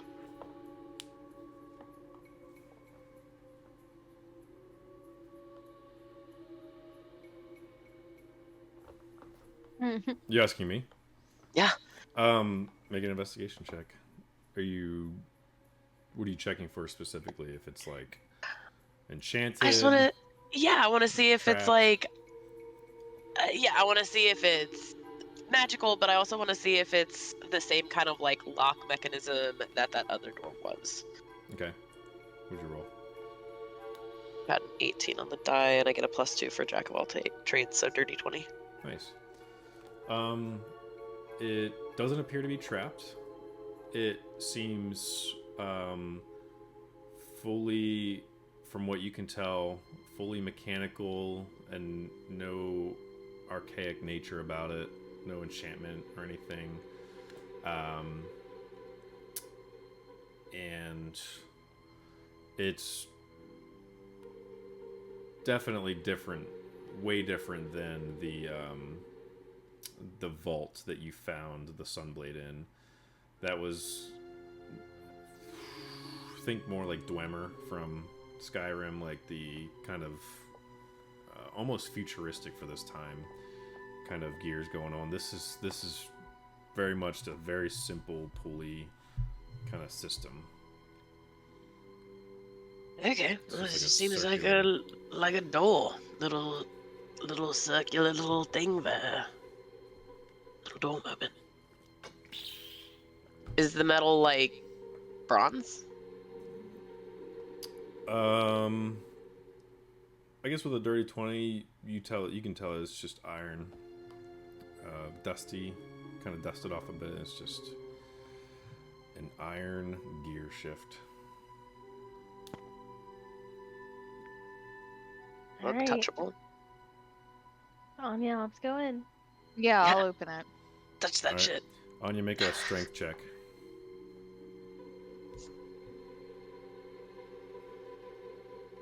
What do you want me to add? Just my... Just a straight strength roll. Okay, 18. Okay. It clicks in place for a moment, but as you start to turn, you're like, okay, it's not turning right. It's like when you're plugging a USB. It's always the third try. You go, it's the right way, but it's always wrong, and then you switch it around, but that's wrong, and then you switch it back, and it was right in the first place. You kind of do that with the gear shift, and you Just realize. wait for just a second. I'm so sorry. Yeah, it's fine. Clockwise. And you start hearing the gears shifting, and as it does, you see, it's my best impression of stone sliding on stone.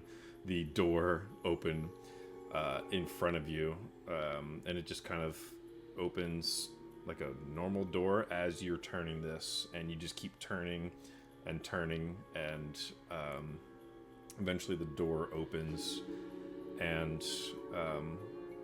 I'm assuming Calliope sends her dancing lights up a bit to light the way. Oh. Um, I'm just continuously casting a little bit further as we walk every single time. I would like to think that they're just like following right next to us with like one going a little bit further. Yeah. Very meticulously keeping all areas around you lit as much as possible. You send two slowly floating down, and it truly is down. It's instead of stairs though, it's like a stone ramp, probably at like a 45-degree angle. Keeps going down 10 feet, 50 feet, 100 feet, finally probably around like 150 or 200 feet, you think. It finally has a stop, and there's a wall at the end of this ramp and another door. Very similar to the door that you just opened with another gear shift.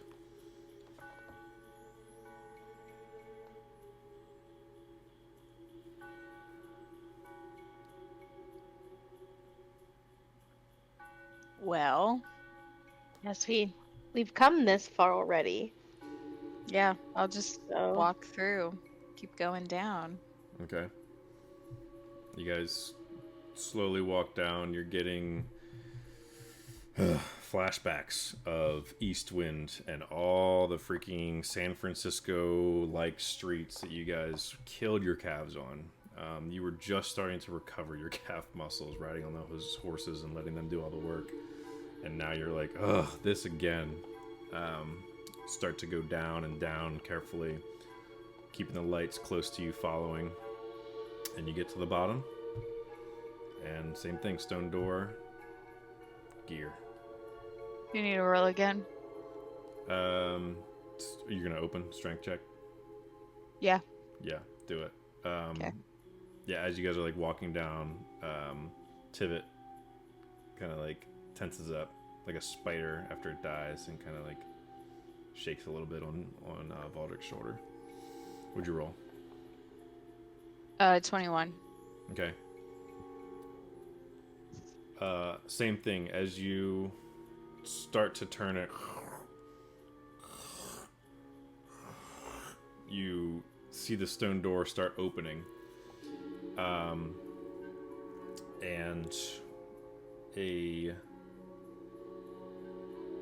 room on the inside reveals itself.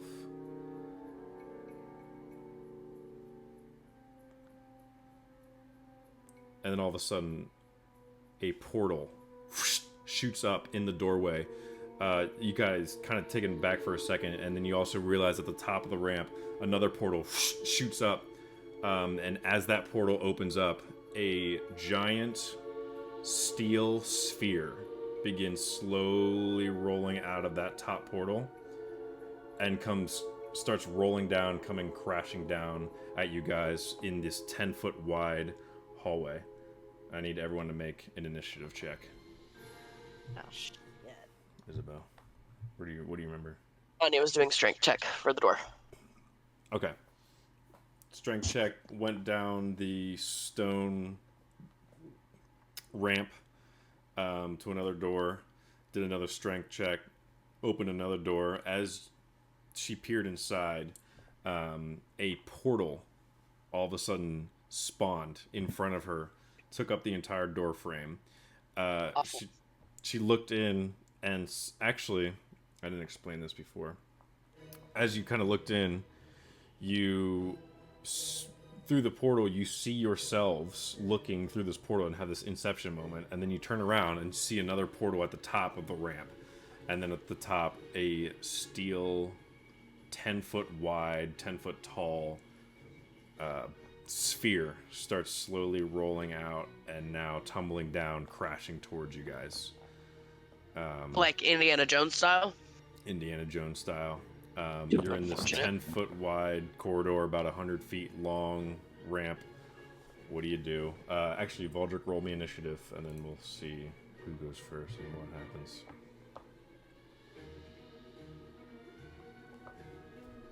Dirty 20. All right. Oddly enough, you go first. What do you do? About the giant sphere rolling down the hallway at us? Mm-hmm. What's at the other end of the hallway? Another portal? Mm-hmm. There's a portal directly in front of you, portal back from where you guys came in through, and that portal has a ball coming out of it. I'm jumping through the portal. Like, I'm assessing the situation. That's the only other option, right? There's nothing around me. It's just the hallway. It's just the portal in front of us. And it's just the portal behind us with the silver ball rolling towards us. Yeah, you can make perception check. As you're Yeah, sure. assessing the situation. I would love to assess the situation. 18. Okay. Yeah, you're thinking about jumping through. You're looking back, and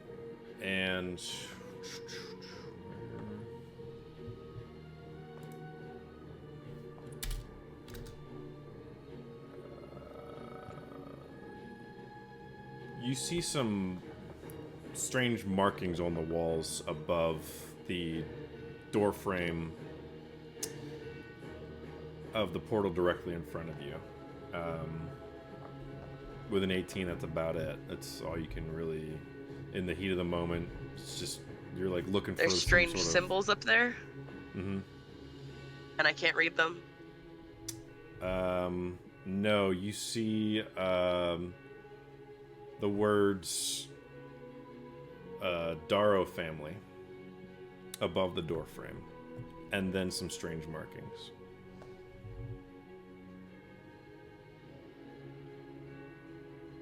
Okay. I don't know what the fuck that means. I'm gonna turn to Solara and be like, that says your family name. I don't know what the fuck the rest of that says, but I don't know if we've got a better option. Anybody else got a better option here? Can I take my turn to ask the party what we should do in this situation? Because it's either that or I'm jumping through the portal. Yeah, That's you can. exactly what I plan to do. You can do all that. Okay, yeah, you jump through the portal, and you are now at the top and right behind this sphere as it's rolling down.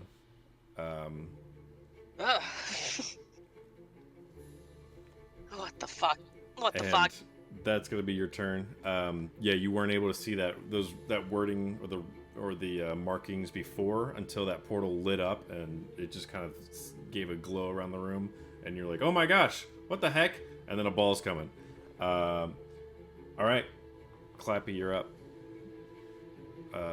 Ball is hurtling down towards you.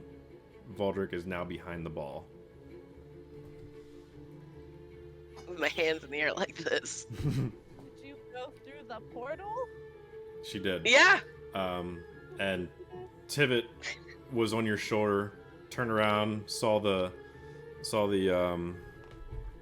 ball come. Kind of did like a little shriek, like a ee! And then kind of skittered down your back and is now hiding, like kind of clinging to your back. I would too, Tivit. I'm assuming I can't polymorph the giant rolling ball, can I? It says like on here, and it's not a creature. Yeah, it is not a creature. Ooh. I'm gonna, I guess, go through the portal too. I have nothing that will help me with that. Okay. So part of Valdrick's action was shouting these things at you. There's writing on the wall, and there's the markings, and then I'm just gonna jump through. So I'm gonna look that at the markings first to see if I know what they say. okay. I'm assuming. Can I read them? So it wouldn't be perception now that she's pointed them out. So they look arcanic. Go ahead and make an arcana check for me. Okay.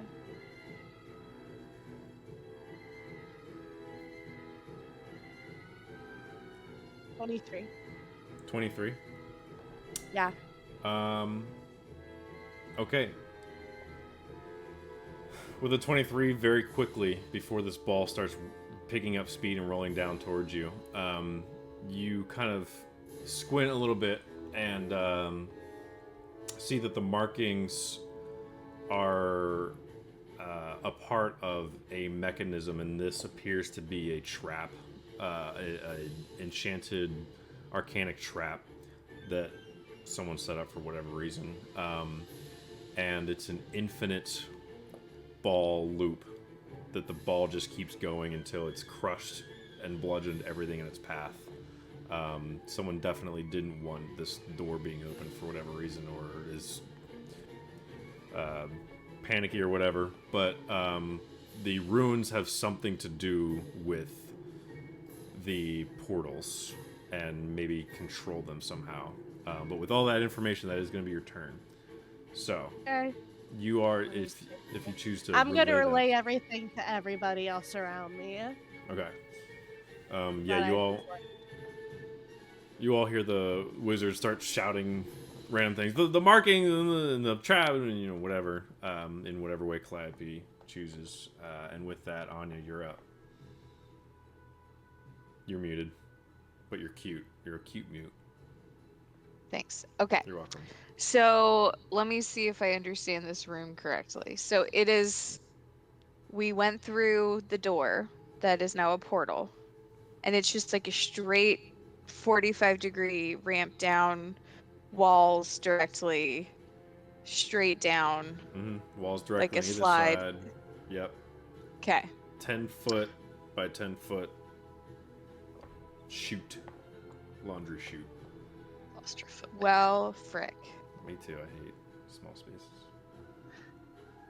Okay, well there goes my plan. So you saw what Valdrick did, jumping through the portal. You hear Calliope yell about markings and point out the Darrow family. What's the ground? Is it just stone? Yes. Okay.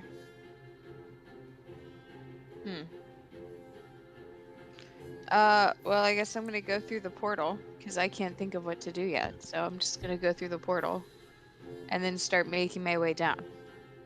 Okay. You jump through the portal. You're behind Valdrick as her hands are up in the air. Ball's about halfway down, starting to really pick up, not really pick up speed, but starting to gain momentum about halfway down this ramp. And it actually is going to take its turn next. And this is a really bad situation. Oh. Go faster, the more it goes together. I think Solara needs to look at it. You guys are back.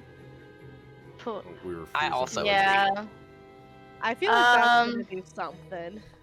Honestly, I was gonna just try to cast Dispel Magic, but I don't know if that'll work. But I guess first, Wait. I guess I would also. Okay. Ooh, I don't know do if have I- counter that I can try. I don't know if I started breaking up, but it is the ball's turn before it gets to Solara. Oh. Um, The ball. Oh, Yeah. The ball. The ball. The Fantasy high. It is The a. claw. It is a. Who do you think you are? It is a Look at this steel. cat. Okay, Charlotte, come on. it's just a baby. I see Okay, it. She's in the sorry. crib. Sorry. It is Oh. a steel sphere coming at you that takes up about the exact width of this room and is now gaining momentum and is coming crashing towards you. Solara and Calliope, I believe you guys are in front. I need you both to make a strength check. Oh, no, not you two making a strength check. No. Okay. Not very strong. Okay. 16. Could be worse. Could be worse. I got a 13. Okay. It's unfortunate. Oh no. You are Yeah, both. I don't like to hear that. Oh no. As the ball comes hurtling towards you both, let me find my other D10. Oh no. There it is. As the ball comes hurling towards you, it crashes into you and knocks you both prone. You both take 28 points of bludgeoning damage. I'm gonna look at Calliope and immediately cast Godlink on her as I see the ball cascading towards the two spellcasters. Falls flat over. That's gonna give you 14 hit points, temp hit points. Alright, immediately that 14 is absorbed, and you take, I guess, 14 left. So, yes, you down to 40. You only end up taking 14, okay. I have Calliope Death PTSD. I took so many just stuff to help with my health and shit. I took mage armor and false life. I was like, please give me everything I possibly can. I'm about to try on my next go around, I swear to God. Yeah, the ball bonks both of you and just keeps going. Flattens you, runs over, boom, boom, like 2 speed bumps in the road, and is now hurtling towards the other portal at the bottom. Solara, it is your turn. Well, on the ground. I guess if it's like a trap, I guess it's not a spell that can be dispelled, is it? You can I don't think I can cast. I don't know. I was gonna try to cast. Okay, I'll think about it while I'm lying here on the ground. Ooh, I got a nat 20 for that. Okay. While you're laying there, it knocked something into you. Like, put something in your head. I can't use that. What is, can you read Dispel Magic to me? Yes, so it would be, start one.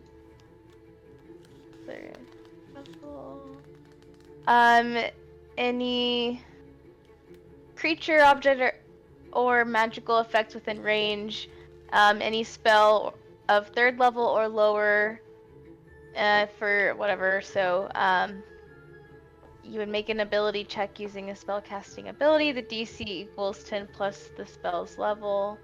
On a successful check, the spell ends. Okay. I do have a DC for this particular instance. I will say, since Clappy already made the Arcana check for it, I'll let you keep your nat 20 for your Dispel Magic roll. Which does beat the DC. What was it total? I would say it would be an Arcana check for you. Arcana for, do another roll? Yeah, no, so you keep your nat 20. I just want to know, I'm just curious for totals, but it is a success. Well, yeah, I have a +1 for Arcana, so it'd be 21. If that's what you mean. Okay, cool. Yeah. All Not good.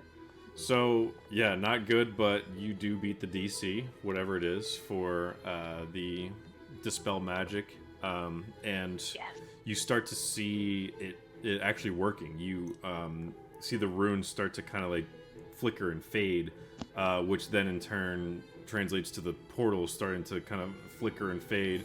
And as the sphere passes through the portal at the end of this round, it has gained quite a bit of speed, and as it passes through the portal, starts to slow down. You see it pass through the portal, reappear at the top of the portal, and is now behind all of you, but is now slowed down a bit. So it seems like whatever you did, your Dispel Magic was successful in your attempt. So it really hurt, guys. It really hurts. But you are hurting. Top of the order. Fuck to get out of here. Valdrick, you're at the top of the order. You've seen everything that has happened. Okay. Great. Looking for a way out of this room. Okay. 2 portals. This is a bowl on the wall. All right. I'm looking for mechanisms in the walls on either side. I'm looking for anything that is a trap door, a secret button. I'm looking for weird shit in the walls, and I'm running down the hallway towards the portal again. Yeah, hands in the air, running down the slant. Okay. As I do this. Yeah, give me a perception check or an investigation. It'll be at disadvantage since you are running frantically, being chased by a speeding steel sphere. 17. Okay. Yeah, you're like doing a quick look everywhere, and you've started from the top, so you're like really checking. The only things you see are that gear that Aine used to open the door, and the writing on the wall, Darrow family, and the runes that are now flickering a bit. Other than that, it is straight stone and steel ball. Sheesh. The Darrow family, and then strange glowing things around it. Yeah, you see. Did it start glowing after the Dispel Magic was cast? No, it's been glowing. What happened after the Dispel Magic was it started kind of like flickering and glitching a little bit. Almost like short-circuiting if it were a mechanical thing. Okay. Can I summon Sevenfur and have him go up and whap the ruins? I'm trying to, like, scratch them out. Okay. Let's see.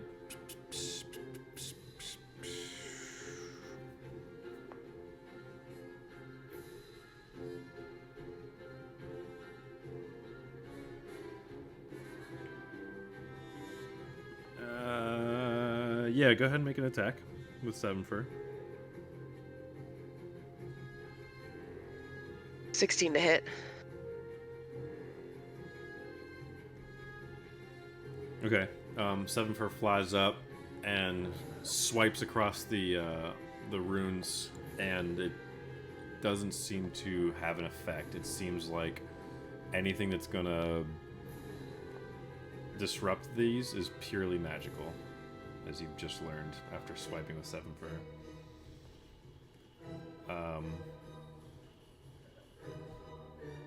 So it did nothing. Yeah, so it did nothing. Literally nothing. Literally Oh, nothing. Really God. great. Okay, well, I'm gonna rinse and repeat and run back behind and then through the portal. Okay. If I can I make that? Yeah, I mean, you're on your way. Remember, it's 150 feet of ramp, so you were at the bottom. You can run 30 feet and do your Sevenfur and analyzation perception action. That's it. Yeah, so you made it 30 feet down this 150-foot long hall. Or whatever your speed is, which I'm assuming is 30 feet. Calliope, you're up next.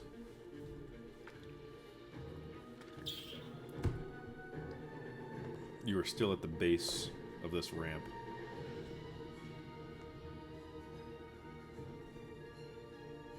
Did we lose Mina? No, I muted myself and then Oh. forgot that I muted myself. I'm so sorry. That's fine. I'll allow it. 1 second. I'm trying to find a spell. Where is it? No, I haven't.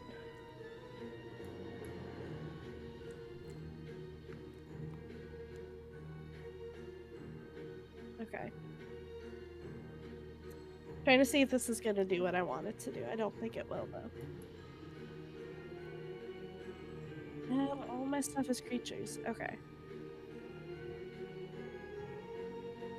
So we've all looked around and there's like, we literally can't see anything. That would stop this? No. Just what I've described already. The runes on the walls, the portals, and the ball. What about the thing that Anya had to turn to open the door and get us down here? Have we tried to turn that yet and see if it does anything else? You haven't. You have not tried it. Is it near me? It is. You are at the base. I'm not very strong, but I'm gonna try it. All right, make a strength check. Not very. Believe in yourself. I'm trying to think of something. Most of my spells involve creatures, because I was gonna try to use magic circle on the ball, but it's not a creature, so it doesn't count. Very frustrating. Make a quick wisdom check really quick, and I'll see if I'll give you a hint. See how wise Clappy is in this moment. Here's my wisdom.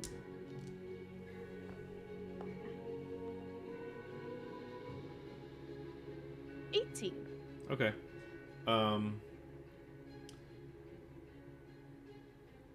Yeah, so with an 18, you're trying to decide, should I close this thing? And then you realize there's nothing to close, like the door is gone. And you decide maybe not turn the gear. But then you try to focus more on the runes themselves. And with an 18, you really start checking hard. Trying to make out what these runes and how they are connected. So with that, with your wisdom in hand, I would recommend making an Arcana check as your action on the runes themselves. Runes? Yeah. Okay. I'll do that.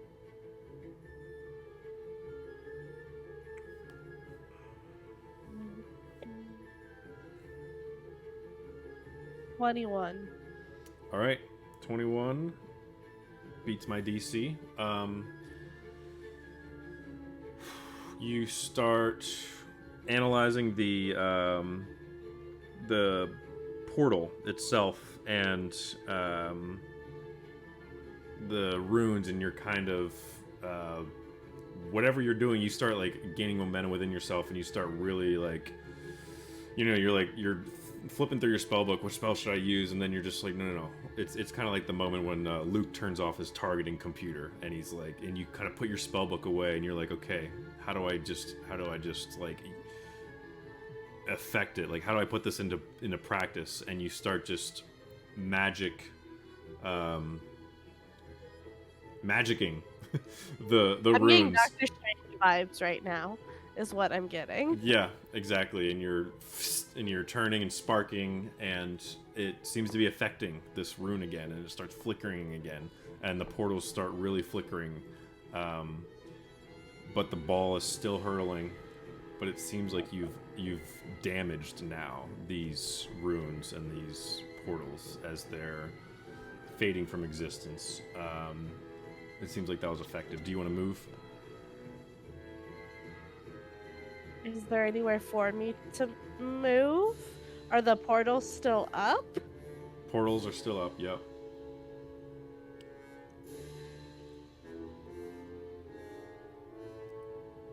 I mean, I guess I'll step through the portal really quick to go back to the top, so I hopefully don't get hit by the ball. Alright, you step through the portal. You're behind everyone. Anya, you're up. I got to die today. You are muted, but you are cute. So cute. 100% of the time. Love your nails. So I'm at the top, right? Yes, No, I believe where am I? it was Solara and Calliope at the bottom, Anya and Valdric at the top, I think, and now Calliope's at the top. So it's just Solara at the bottom. The ball still has not gone through the portal yet. It's still at the bottom. Ball has gone through the portal and gone through the top now and is on its second run through down this ramp. Just behind me. It is now behind you, yes. It is right on your heels. Okay. What if I have an immovable rod So what if I run up to it? Because it's like, it's kind of slowed now that it's back at the top, right? It's not going as fast. It kind of canceled itself out. So it picked up the momentum, but all the momentum that it picked up was canceled out by the first pass through the portal that has been weakened from the Dispel Magic. So it's still at about the same pace. For technical purposes, it's 4d10s of worth of damage still, instead of what could have been 6d10 worth of damage. Speed. I can handle that As hit. you saw your I'm friends gonna get go up. flattened. I'm gonna go up and I'm gonna try to like take the immovable rod, see how immovable it really is, and like hit it right where right where the sphere meets the ground, and I'm gonna try to hold it until they can figure out how to dispel it. Okay. Make a strength check.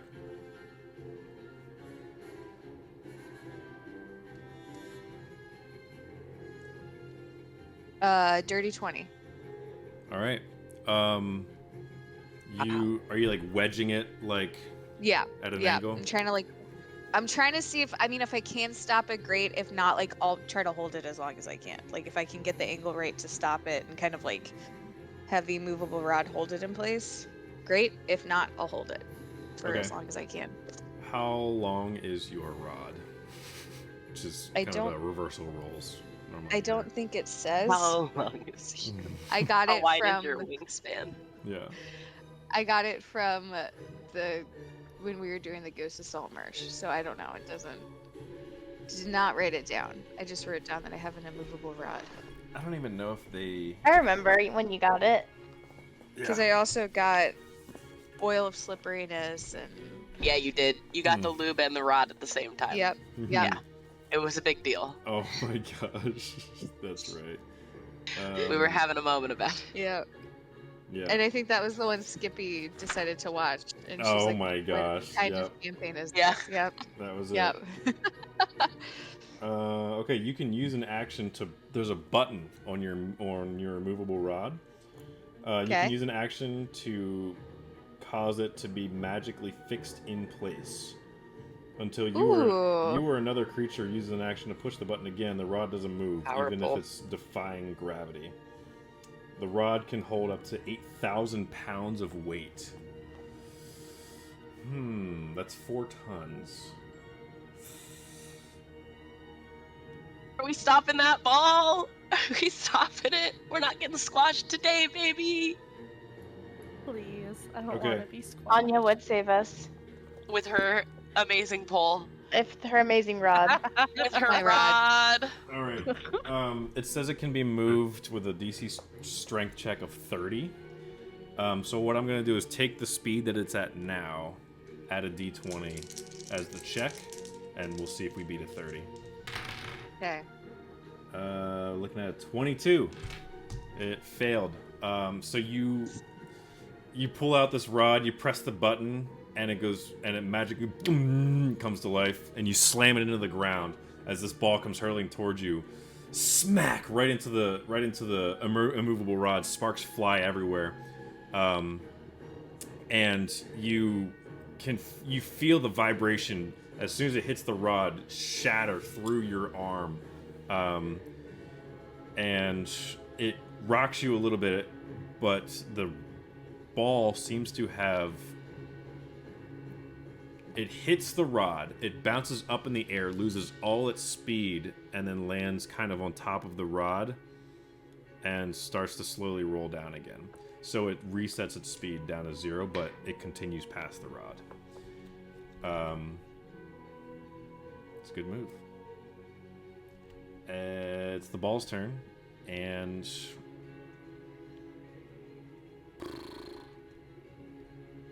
I'll still have you make a strength check. Me? Yes. It's going to be against you. Nat 20. Nat 20. Okay. So you're able to kind of like lay down on the ground prone and kind of scoot up almost behind the ball, the immovable rod, as it bounces and rolls over. It kind of briefly lands on your shoulder as it rolls across, but effectively does no damage. But it is now picking up speed. It's the ball's turn. It's continuing down towards Solara, who hasn't activated yet. Its speed has been reset, so it's gonna hit you, but it's gonna do minimal damage. I need Solara to roll a strength check for me. I'm like, what if I just lay as flat as I can? Just stay. What if I just accept Yeah. it? You know. Hey, it's my third 19 today. 21. Hey, there you go. That's a success. So Yeah. it is going to be reduced. You're still going to get hit, but it's going to be reduced by half. So 8 divided by 2 is 4. You take 4 bludgeoning damage. Not bad, as you see your friend activate this immovable rod that you haven't seen for weeks, and just slammed it on the ground. You're like, oh yeah, I forgot she had that thing. Ball Whips it out of her bubble. The ball comes down. You kind of slam yourself up against the wall as it kind of squishes you. You hear some bones crack, but not break, and you take 4 bludgeoning. We'll say Definitely hurted. Yeah, we'll say you're not even knocked prone. You're still up, and it is your turn. The runes and the portal are looking weak and fading as the ball's now picking up momentum again and hurling towards the last portal. Okay. Well, just in case, I'm gonna chase it through the portal, just in case it comes back down. Okay. Yep, I'm scared. Alright, so You're not gonna dispel magic on it again. No, I think it's dispelling. It's just taking a couple rounds, is what it sounds like. well, We're just riding out the storm. I messed with thought. it also. It's taking a few rounds of you doing something. I'll put it that way. That is I'm dismissing it. going through your portal is moving. That's your movement. You still have an action if you would like to do anything. Yeah, fuck with the runes. You're the Darrow. Sure, yeah. I'll mess with the runes, whatever Okay. that may be. Yeah. You I'm like, I'll take a swing at it. Being a Darrow or something. Could be a different Darrow family, you guys. It's a very common name in this, I just don't know. Yeah, this continent. you pull out your shield of Kalimvor, and Kalimvor kind of guides this whole movement. Go ahead and make an Arcana check for me. As you get to the top of the ramp, you look up at the runes and you're studying them. Okay, +1, so 15. 15. Okay, you pull out your shield. Kalimvor's sort of guiding you in this moment slightly. You look up at the runes and you're studying them, but you It's got crushed. yeah, your clerical magic is coursing through you, and you're trying to channel it to the outside to the runes, but it doesn't seem to be effective with a 15. So we're at the top of the order. Calliope, you're up. The ball passes through and gains some momentum. I thought Valdric was first. Yeah, I thought I I'm was sorry. first. What did I say? I meant Valdric. Oh, I forgot to reorder them. Yes, Valdric, you're up. Alright, the ball. Something's happening with the ball. The ball is rolling. Charlotte's The got a fucking- blankie. Charlotte's got a blankie. The ball keeps rolling. Ah, God, it's a bad time. Could I cast Shatter on the ground to make a hole in the ground to make the ball stop moving? Charlotte, Is isn't that that what your character did in the last campaign? Yeah, that was pretty cool. In this instance, well, I'm not sure how effective it'll be, but you can try. What's the shatter spell? Read. I gotta get to it. There it is. I debated doing it again this time. Oh, a sudden loud ringing noise, painfully intense, erupts from a point of your choice within range. Each creature in a 10-foot radius sphere of the point must make a charisma save. A creature fails 3d8 thunder damage on a fail, half as much damage on a successful fail. A creature made of inorganic material such as stone, crystals, or metal roll at disadvantage. Okay. So it's a save for me. Yeah. Okay, so the stone is going to make a check at disadvantage against your charisma check, which is a what? A 19. All right. Stone doesn't have any bonus to it, so a 10 is a 10. Fail. Excellent. Yeah, go ahead and describe this crater. I'm gonna point to a spot right in front of that sucker and drop just a little, like, X-Men Banshee style, and make a big in the ground. Just a little crater, you know. Perfect. We'll see how effective it is as the stone shatters around it, and this little disc is creating a little divot in the ground. All right, now Calliope, you are up.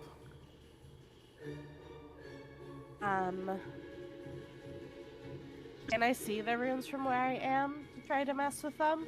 Yeah, there's 2 sets of runes that you can attempt to mess with. I think the bottom set has been messed with, and I think the top set has also been messed with. So you can see I'll mess either with one. the top set because that's where I am. Okay. The Arcana check. Yep.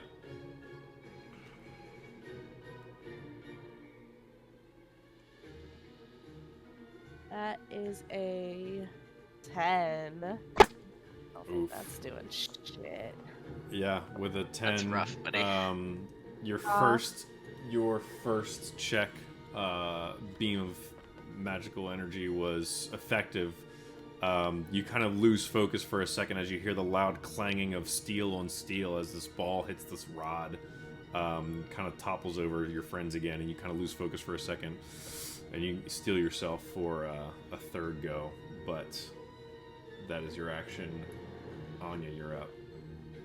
You were just avoided the ball by it bouncing over you via the rod. Okay. Well, actually if it works, This is a perfect moment to use your rod, so that is well done thinking. Yeah. on your I mean, I part. feel like if it worked, then I should just leave it because nothing can move it, right? So I should just leave it, and then It pretty Calliope much was does a throwing- check every time. okay. So Calliope was throwing some sort of magic. Can I like copy what she's doing and also like do the Doctor Strange magic thingy towards the runes? You can make an Arcana check. Okay, cool. I'll do that. I'm gonna hang out where I was before, Mm-hmm. leave the rod in place, and then I'm gonna try to do the magic thingy. Okay. 17 plus 7. 7 for Arcana. Yep. Wow. Okay. She knows her shit. All of a sudden, your eyes shut again, open back up, bronze eyes again. Beams shoot out. 2 orbs, bronze orbs, shoot out of your eyeballs and smash into the runes. The runes start humming, and then and blow and crack and shatter. Stone starts to hit the floor. The portal below it flickers, and then seals up as the steel sphere continues rolling. Let's see. I'm trying to think who is down there. Everyone jumped through at this point, right? Everyone jumped through. So there's no one in front of the steel sphere as it comes hurtling down towards this portal. As it does, the portal shuts immediately. The door's back in place, and bang! The ball smacks against the wall and comes to a stop. Hell yes. I did not want to be crushed to death by a bull. That wasn't on my list of honorable ways to die. Not fun. It as it crashes into the stone door, you hear a crack kind of go up, and for a second you're like, wait a minute, but you just see the wall kind of crumble, and this ball starts moving again and rolls into this room, It's a and big door. it is a big door. It's 10 foot wide. Well, it was the door, but then the frame around it, all of it was just shattered and crumbled as the ball smashes into it and rolls into the next room. Yeah, you all, and the portal behind you goes away and turns back into the open doorway from which you guys came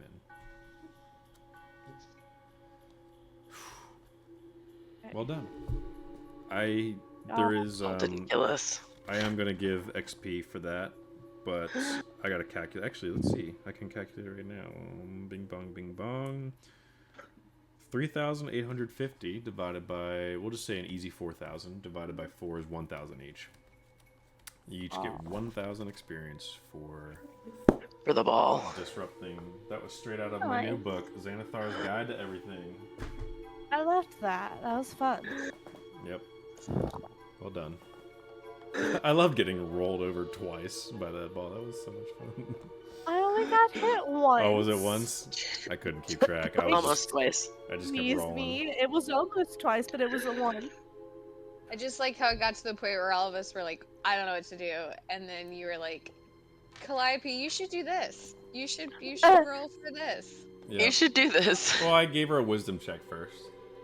Yeah. I was about to start fucking with those runes again anyways, to be fair, because I was like, if this doesn't work, I'm just going to start shooting magic at shit and seeing what takes, because obviously, I'm going to disrupt something. Yeah, that's right. It was fun though. Can't wait to see what lies in that room. Yeah, what's in the Darrow family room. You resummon your dancing lights, kind of gather yourselves, and I'm assuming just follow the ball. The ball has kind of rolled towards the end and come to a stop at the end of this tall room with several tombs around it. This room is very highly decorated, much more so than obviously anything in this mausoleum. This has just been stone and coffins. Looks very, very bougie. There's carpeting on the wall. There's tapestry, probably red and gold tapestry. There is a massive portrait on the wall that the ball has come to a rest right below, and kind of as it rolled to a stop and bumped into the wall, it knocked the portrait a little bit to the side. But it looks like a family portrait with let's see, 2, 3, 4, 5, 6 tombs, or 6 nice coffins around the rooms.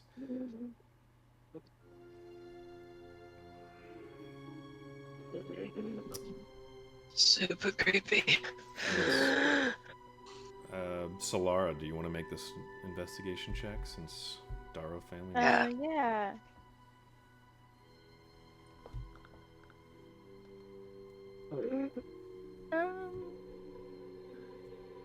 A 9. Okay. Yeah, I mean, there's not much. If there's any sort of secret door or button, you have no idea. As far as you can tell, no one. As long as you have eyes, you can tell as the dancing lights kind of fill the room and enter all 4 corners of the square room. Yeah, you just see 6 tombs or 6 coffins around. One of them appears to be opened. Actually, 2 of them. As you're looking around, you take a double take and you see 2 of them opened, and this family portrait, which you immediately recognize as your family, the Darrow family.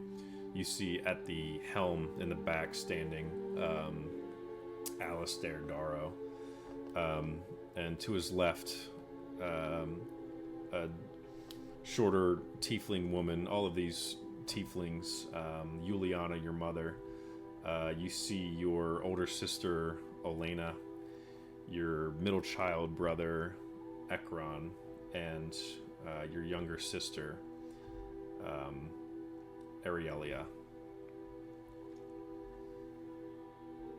All standing, posing for this picture. They are not smiling. They seem like stern, just straight on.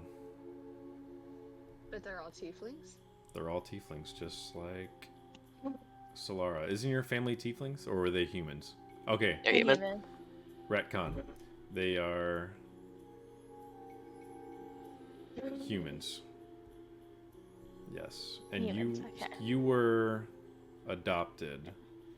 First, No, it's right? through like a blood pact from like an ancient, or from like an old, from like generations before Solara.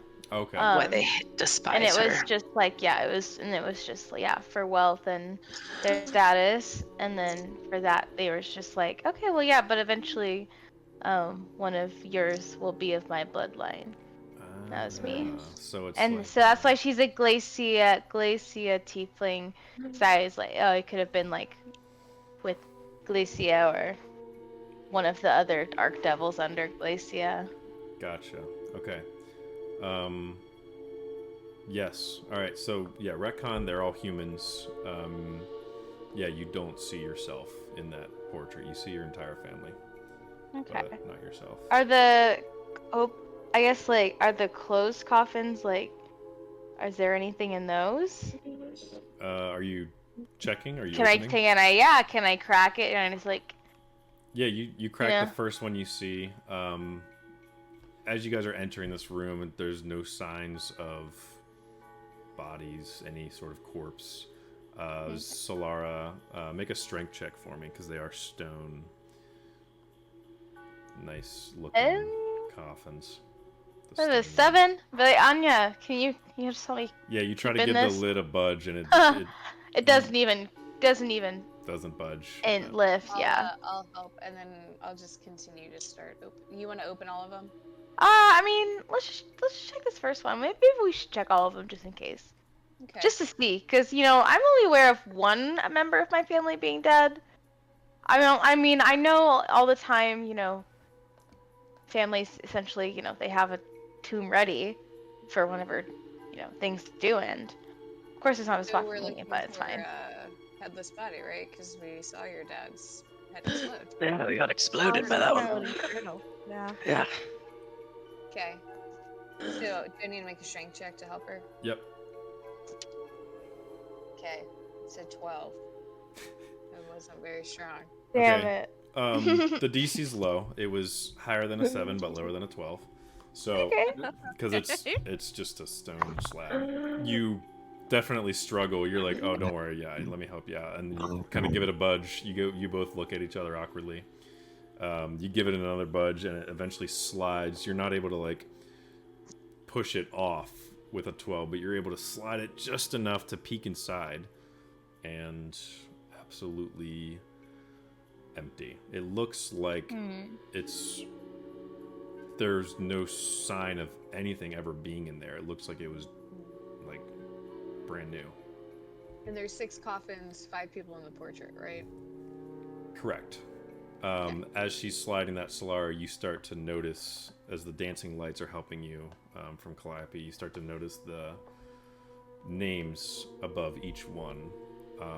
And the one you just slid open was for, let's see, Arielia. You see a name, and empty. You go from left to right. I'm assuming you're opening them all. Or Yeah. Yeah, you're checking each Peeking one. at least, yeah. Eventually, the strength checks make it. You see the one for Ekron, your middle child brother, empty. A name for Elena, except it's already been opened. This does seem to have been a struggle. The lid has been pushed off. I'm sorry, this one is actually Alistair. The lid's off. It's been a struggle. It's been opened. This is Alistair's. And signs of escape somehow. You continue on. You see Juliana closed, empty. Ekron closed, empty. You see Solara obviously closed, obviously empty. And then last but not least, you get to Elena. And you open it up. No corpse, no body, but you see an opal necklace. As Anya's probably panting at this point, just moving all these stone lids, and Solara's just kind of following around, almost Nodding. expectantly nervous, like, what am I gonna find? This does seem to have been another struggle necklace. that has been opened, and a piece of jewelry is left behind. It seems the clasp is broken. It's a bit scraped, as if moved along, rubbed along this stone in some sort of struggle, but that lid was also open. Okay. Opal necklace. Okay, I guess I take it. I'll pick it up and take it. Okay. Yeah, as you pick it up.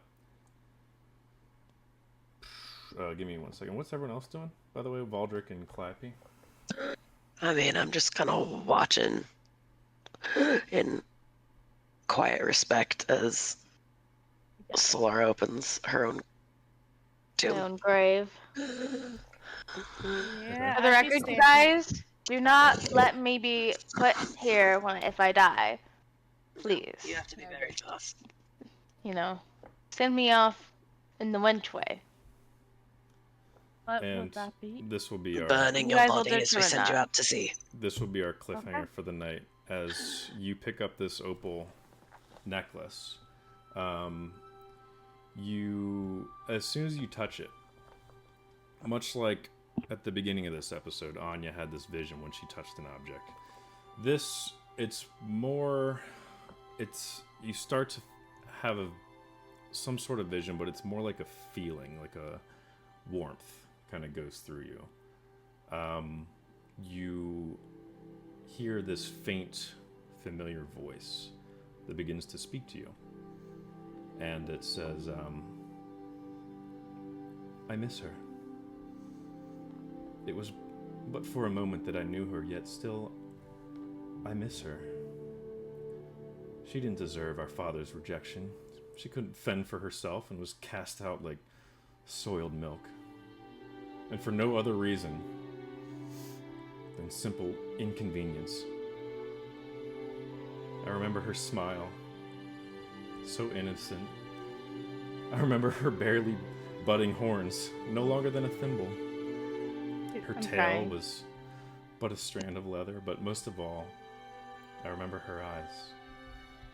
They sparkled with magic, goodness, purity, innocence.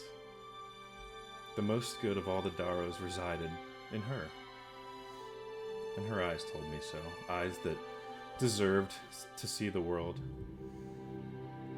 I don't know where she is, or how she has fared, but I know Father Zathir was the best option. Mother thought I had followed her orders to drown her and place her in the family tomb in the dead of night. Despicable. Should have run away with her. Far away. I was too young. Father Zathir made for a wonderful caretaker. I should have sought her out after all these years. If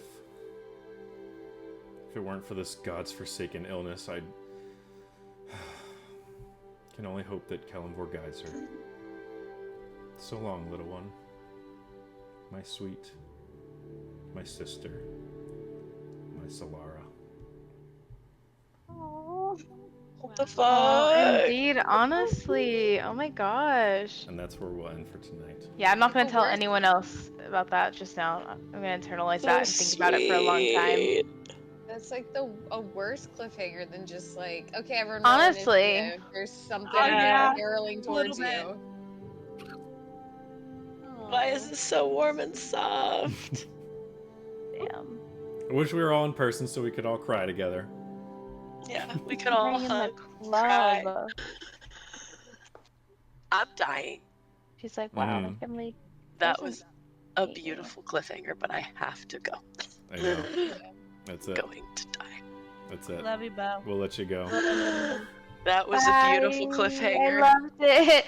We'll Bye, talk guys. about it, if Yeah. we'll see maybe next Maybe Monday. next week. Who knows? Yep. Who knows? It's either a baby or it's Dungeons and Dragons, and either That's way, right. it's a great time. Or both. You know what I mean?